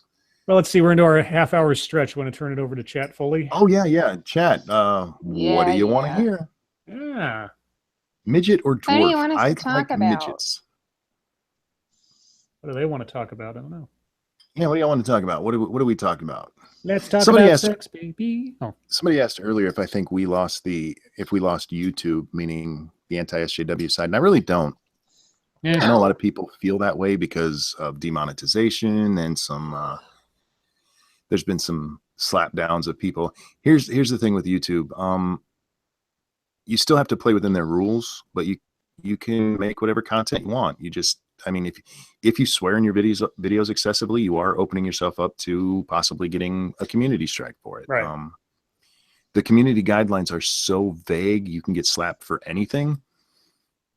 But even if you look at somebody like Angry MGTOW, who has some just absolutely horrible content, he's challenged things and got community strikes removed. So if he can do it, we can. The problem is when somebody does get a strike or something on our side of the fence, they tend to turn into kind of little babies about it sometimes. Yeah, just fight the strike. If you lose it, sucks, but be careful what you say next time. Would ginger midgets be more or less desirable? I'd have to see them. I like midgets. I don't discriminate. Defo dark gingers. Dark ginger. Dark gingers. The sullen seductress. Dark ginger. That's the HBO series. Do they make Asian midgets? Do they make them?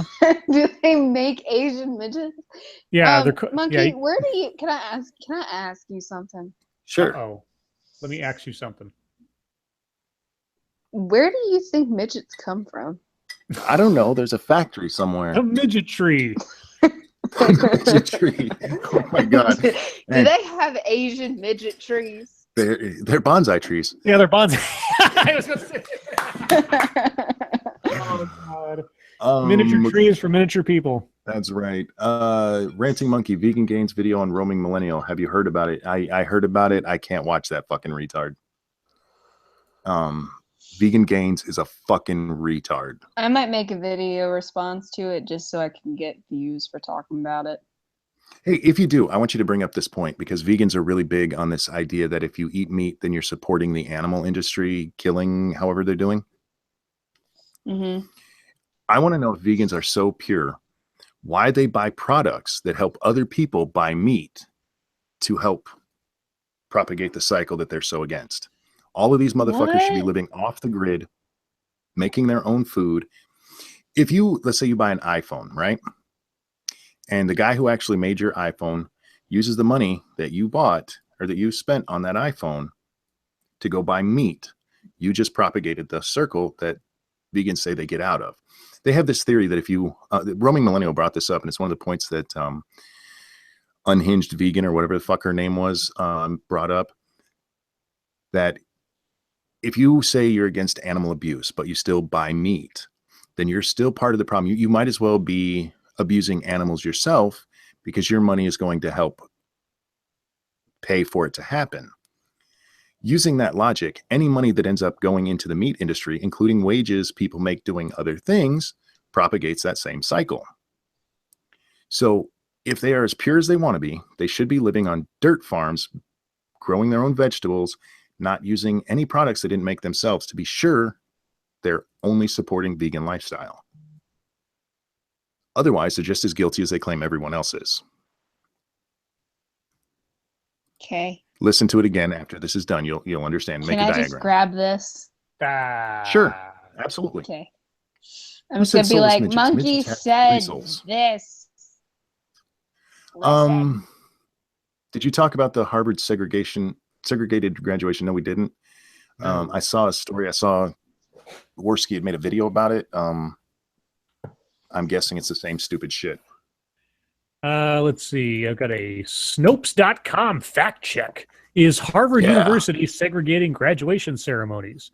A ceremony organized by black students at Harvard was spun into a rumor that the university is segregating their commencement events. What's true? Black graduates at Harvard University are holding a separately organized black commencement ceremony. What's false? Harvard is not separating their graduation ceremonies by race. The black student ceremony is not segregated, and no one is obliged to attend or skip either event.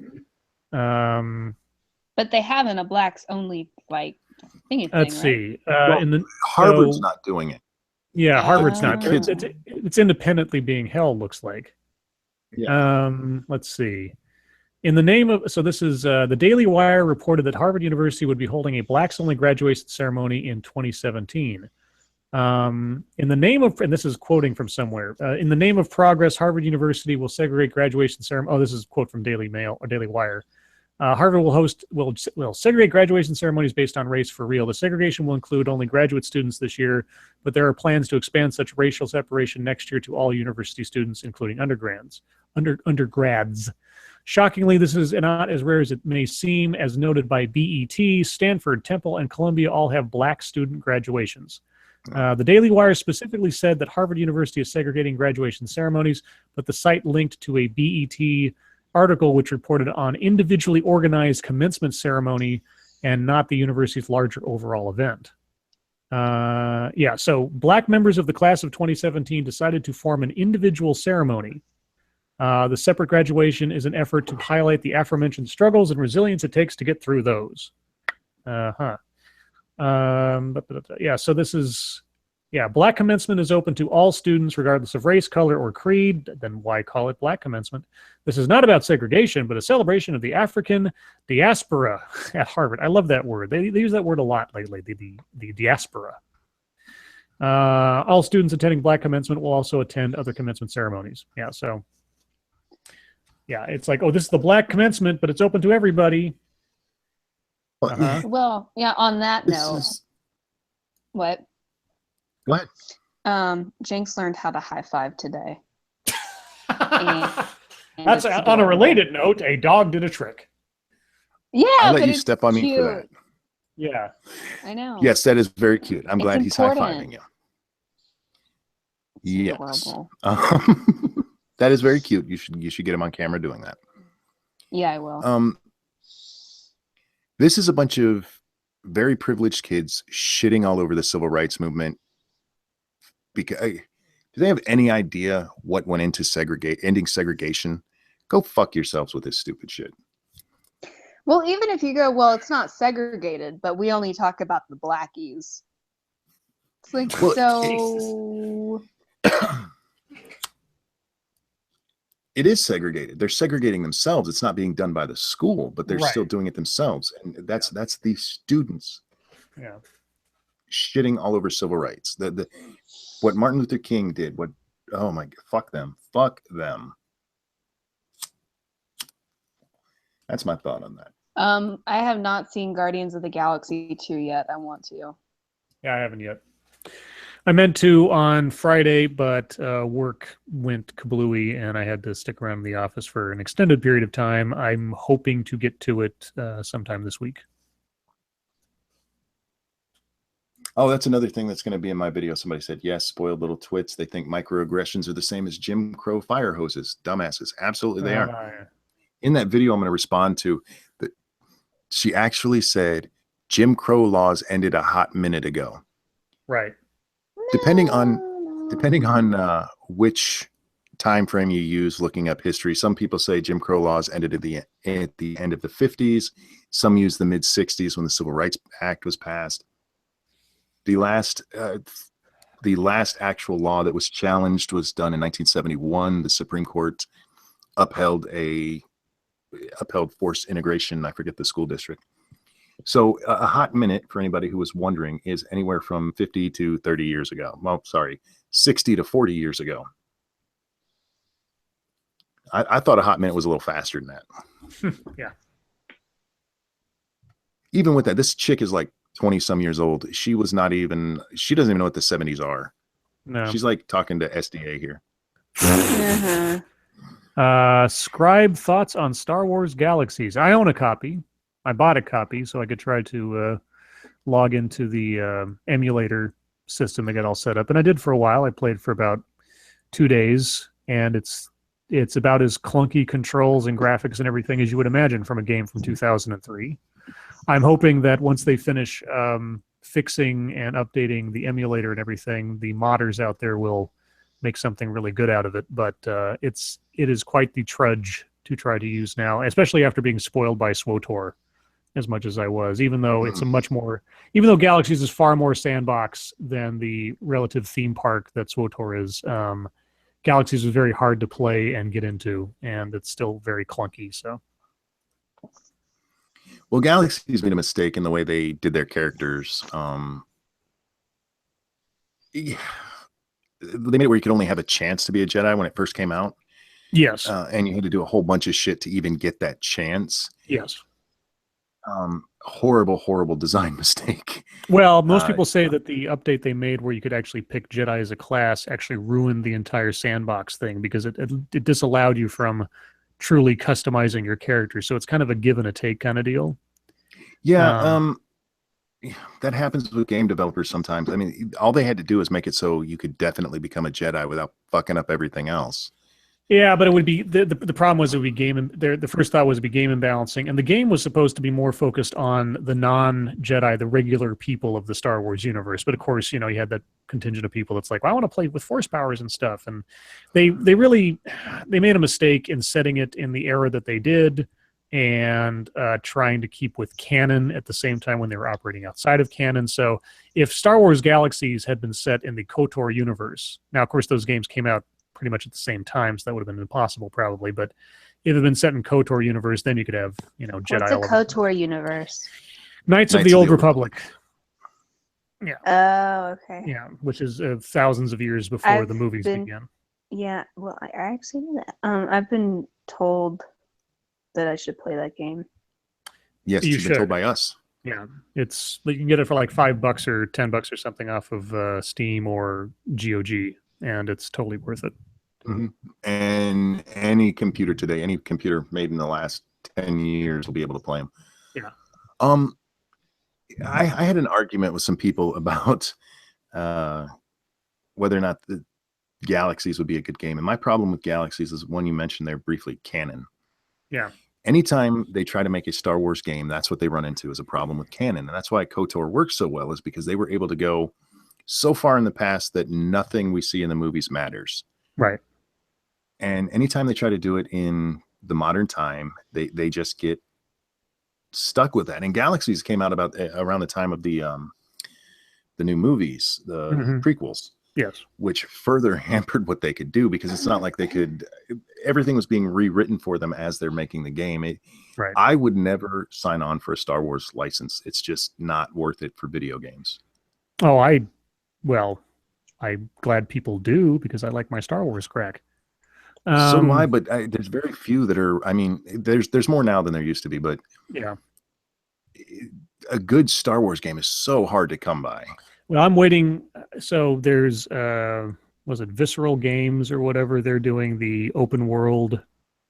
I think it's Visceral. They're doing the open world Star Wars game that's supposed to come out in a year or two. And fingers are crossed that, I mean, it looks like it's going to be sort of like Star Wars / Skyrim / Fallout. And if it is like that, and they are able to keep the stories or the potential stories, self-contained enough that it's not going to be some big run into canon or new canon or whatever the fuck it is, I'll be happy with that. As long as I get to play like a smuggler or an Imperial agent or something like that, and then have a role-playing deal, that'd be nice. Yeah, I could definitely see that. Yeah, I've always wanted an open world Star Wars game where you could just... Yeah. It seems like it would be great for it, but again, they get... Especially when LucasArts was in charge of everything. Yeah. They were so tied down by what they could do. Well, I'm really hoping that they've learned their lessons. And I mean, LucasArts, when they handed it off to BioWare, that's when BioWare sort of shone, and it wasn't LucasArts making it. LucasArts has made good Star Wars games. TIE Fighter was excellent. Jedi Outcast was really good. So I would love... Of course, that was Raven Software. That wasn't LucasArts. But yeah. I would love a Jedi Outcast era open world game. What does that mean? It's a video game from the what that started out as. It was Dark Forces, then Dark Forces 2, Jedi Knight, and then you had Jedi Knight 2, Jedi Outcast. What era is it? It's after Return of the Jedi, but before Force Awakens. Although that continuity has been completely rewritten now, so it's still up in the air as to what they're going to do with that. Okay. How many years is between that? Like 20 or 30? 30 years, yeah. That was something I wanted to ask you about. Did you see the Blade Runner trailer? Oh, yes. What'd you think? A lot of pretty imagery. It tells me nothing of the quality of a film. I'm always kind of iffy about... what's his name? The actor in it, not Harrison Ford. Gyllenhaal or what? No, Ryan Seacrest. It's Ryan Seacrest. Ryan Gosling. Ryan Gosling, thank you. Yeah, Ryan Gosling. He either runs cardboard or emotive if the director knows what to do with him. He was really good in Driver. That character lent itself well to his acting style, such as it is. But anyway, I don't know what word I want to use here. I'm hesitant to buy into it until I see it, because while the images I've seen so far seem to fit in with the imagery from the original movie, how you effectively, in a quality way, continue that story, given how... I mean, there's been 8 or 9 different versions of the original movie, depending on if you're talking about the theatrical cut or the TV cut or the director's cut and all that other stuff. I have the director's cut, the final sort of approved cut, and it's probably the best version as far as I'm concerned, because it doesn't have the voiceover. Oh God, the version with the voiceover is so bad. Yeah, Blade Runner is one of those movies where it's kind of it's almost blasphemy to try to continue it. I mean, don't touch it. Ridley Scott is really on a kick now of taking his old movies and trying to add on to them with Prometheus and Alien Covenant and the other 2 sequels he's got coming. And then going to Blade Runner. Now, Blade Runner is being directed by a good director. Blade Runner? Oh, for fuck's sake. It's a sci-fi noir movie from the early 80s. What? It's you just hit him in the nuts with that one, honey. I'm gonna hurt him a little bit more. I actually don't think Blade Runner was that great of a movie. It wasn't. There's not a whole lot of story to it. you pick up in the middle of a story that's continuing. It ends without any real resolution. Mhm. It's not a. I It's like the anime. movie. Yeah, Yeah. it's not a horrible movie. I'm not saying that. Please don't think that. But I don't think it deserves the accolades it gets from people as like one of the best movies ever. It's a good movie. But watching the trailer, I already know what the big reveal is going to be. Oh yeah, I can already tell what that is, or what the implied reveal is. Yeah, and it's fucking Um, stupid. Well, it's the same. It's the same conspiracy theory that was always wondered about the original. It's like, is Deckard a replicant? That was Yeah. always the question. It was always up in the air. The ending, as intended, was meant to be ambiguous. It's like, well, we don't know, and that was part of the movie's charm, is that it didn't answer all the questions. It didn't give you the fairy tale ending, even though a fairy tale ending was filmed for one of the versions of it. But thankfully, they cut that out of the director's cut. The style, the effects, the sort of Sorry. Thank you, Sanguine. This is their payback for the Black Star Wars list, Scribe. what? Us fucking Oh, Blade God. Runner. You know, I get it. But anyway. Okay. Anyway, you're I saying. don't know what it is. That's too bad. You're just a Philistine. Go look it up and watch it yourself. We're not going to explain it to you. It needs to Anyway. be on your movie list for this summer. Yeah, no, I'm tired of having to teach you history of stuff you should already know. I'm not a history teacher of this You stuff. hit Go him watch it. hard with this one. Go Wow. watch it. What's Blade Runner? Like, oh, What do you mean? Why? Yeah. I didn't.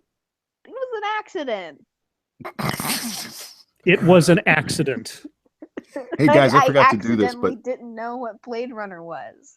while Scribe's having his meltdown there, last call, guys. So when we're done with Blade Runner, we'll get to your question. So go ahead. Anyway, long story short, I know it's too late for that. Aesthetically, stylistically, Blade Runner was a movie ahead of its time, as far as I'm concerned. The acting, the atmosphere, the storytelling, it is an acquired taste. I won't deny that. Either you appreciate that or it's just not your bag, and that's not a judgment call. It's just kind of the way it is. I like it for its sort of sci-fi noir detective. You drop right into it, and yeah, it is a dense movie. I mean, you have to watch it a couple of times to try to catch things and sort of relate things to each other. To me, that's part of its puzzle and charm in a way, but again, acquired taste. As far as the sequel is concerned, it seems unnecessary. I would have to watch it, and it would have to tell me why it is necessary that it exists, and that's, I guess, what my apprehension is. And doesn't having Harrison Ford in it answer the question of whether or not he was a replicant? Not necessarily. I mean, they could write something in there. That long. Well, I all it takes is one line in a script to say that he was a special case or something.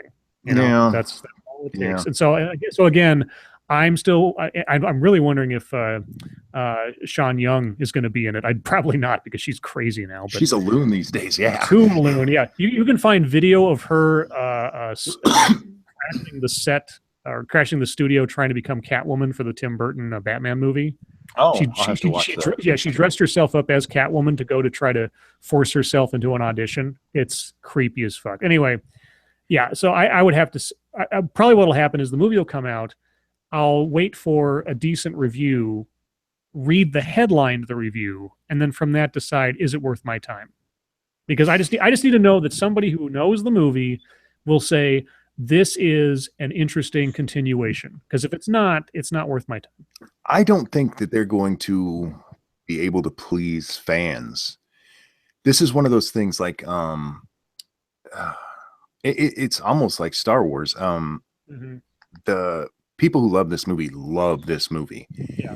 And I do like it. In SDA, I really do recommend it for you. If you like writing and the atmosphere, it is a very good movie in that sense. For me, the story was just lacking a little. But it's a good movie. I just don't think you're going to, with a fan base that die hard, that's a slippery slope to try to jump on. Yeah, they're going to have to really, in this one, and I understand the director is a very good director. I'm suddenly blanking on what movie he did that I liked. So they gave it to they put it in the hands of somebody who could conceivably do it in a visionary way. It's it is the movie's utility and necessity that I have a big question mark for, because it seems like it's more of a cash grab nostalgia thing, like so much else lately. Yeah. My childhood's being rewritten or rebooted, and I don't know that it's worthwhile. Come up with something new. Come up with more new cyberpunk, by all means. Come up with new cyber noir or something. But revisiting Blade Runner of all things, I guess we'll see. Yeah. Did we have anything we missed from chat here? Probably a lot. Probably. Let me scroll back. Ostracize SDA for not knowing Blade Runner. Yeah. Is a good movie though. I like I said, I just don't think it's You as just good said as. you didn't like it. No, I don't. I didn't say I didn't like it. I said it's not. Well, if I did say that, I said it wrong. I don't think it's dessert. It's for me very much like no, because Stairway to Heaven sucks. It's one of those things I don't understand why people like it as much as they do. I still liked it, but there are people who see it almost like the zenith of all movies ever made. And no, I don't think it's that. I'm not one of those guys. Yep, but there are people like that. I mean, this is the movie of all movies, and it is a good movie. And yes, Harrison Ford is going to be in it. Yes. Blade Runner, that's the one about the Jamaican bobsledding team, right? Well played. No, that's Oscar Pistorius and how he broke up with his girlfriend. I'm not seeing any questions. So guys, I know I said last call, but very last call, since we talked so much there at the end. If you have anything to say, now's your time. I'm going to give you like 2 minutes because we're already past 11. This has been a good stream. I've enjoyed this one. Unlike Sorry all for the those of others. you who couldn't. Well, we have good ones. We have bad ones. It's true. Sorry for those who couldn't watch. I hope they get that figured out, because that's sounds like an app issue, because most people could watch it fine. It's just Android was having issues tonight.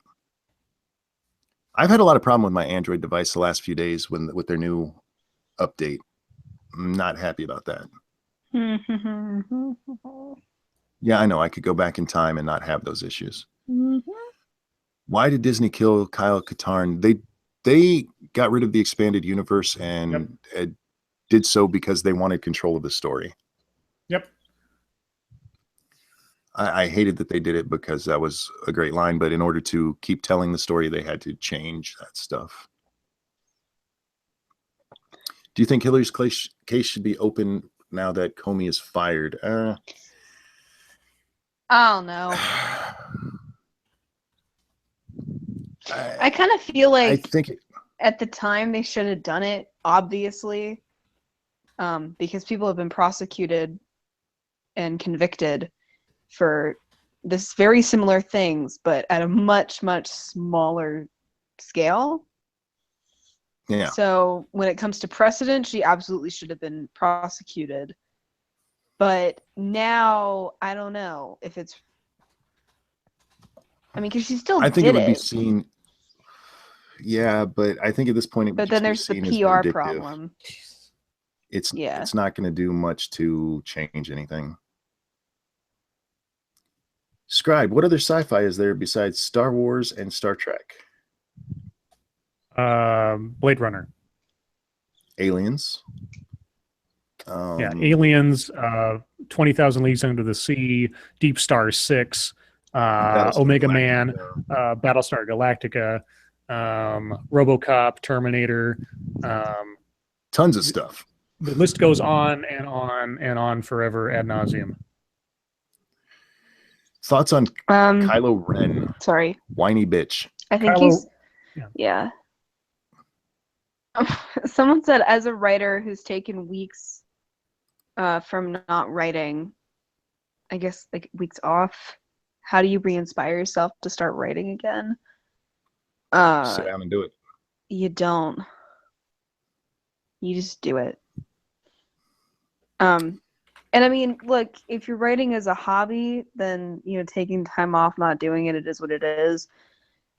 But like I was saying last night, the process is much different when you want to actually get something published. What were your thoughts on Kylo Ren, the Scribe? I thought it was his tantrums are overplayed in the film to the point of almost comedic effect, where you detract from the actual villain side of him. I had a friend explain to me that, well, if what they're doing is what they think they're doing, think of Kylo Ren as the dark side version of Luke in A New Hope, but he's had a lightsaber. And I'm like, yeah, I guess I could kind of see that if this is supposed to be dark side Luke on a tantrum. At the same time, when the stormtroopers walk by when he's cutting up that console, and they stop and turn around and walk away, I was like, you don't make your villain a joke. That was the biggest mistake I think Abrams made in that movie as far as Kylo Ren was concerned. He made Kylo Ren a figure of humor, and as soon as he did that, aside from taking off the mask, which shouldn't have happened until the second movie, that's when he completely undercut the notion that this is a character to be feared rather than laughed at. And that was a mistake in my book. Yeah, he's a spoiled child. Yeah. Okay. You good? Well, I was going to say that there was one question for you that I was going to end on. Okay. Somebody asked if you could give advice on writing female characters. Well, there's Scribe's party line, which is funny. But my advice on writing female characters, just as a general rule, is think of a man and then take away, what is it? Reason and accountability. Yeah, that. But in all seriousness, part of the issue with modern female characters is that they try to make them act like men, and women aren't men. So, it's okay to have a girly character, would be my advice. Don't be afraid to do that. It's also okay to have a female character that doesn't want to punch people in the face, because a lot of women don't want to do that. And it's okay to have a female character that isn't always PMSing and isn't always grumpy, because that's annoying too. So Indeed. Yeah. My advice would be to give him a vagina. And on that note, we're going to wrap this one up. Chat, thank you guys so much for coming. I love you guys. To all of you who watched that test stream, you are amazing, and I love you so much. Scribe, SDA, a pleasure as always. Your life makes me sad. See you next time. Bye, guys. bye.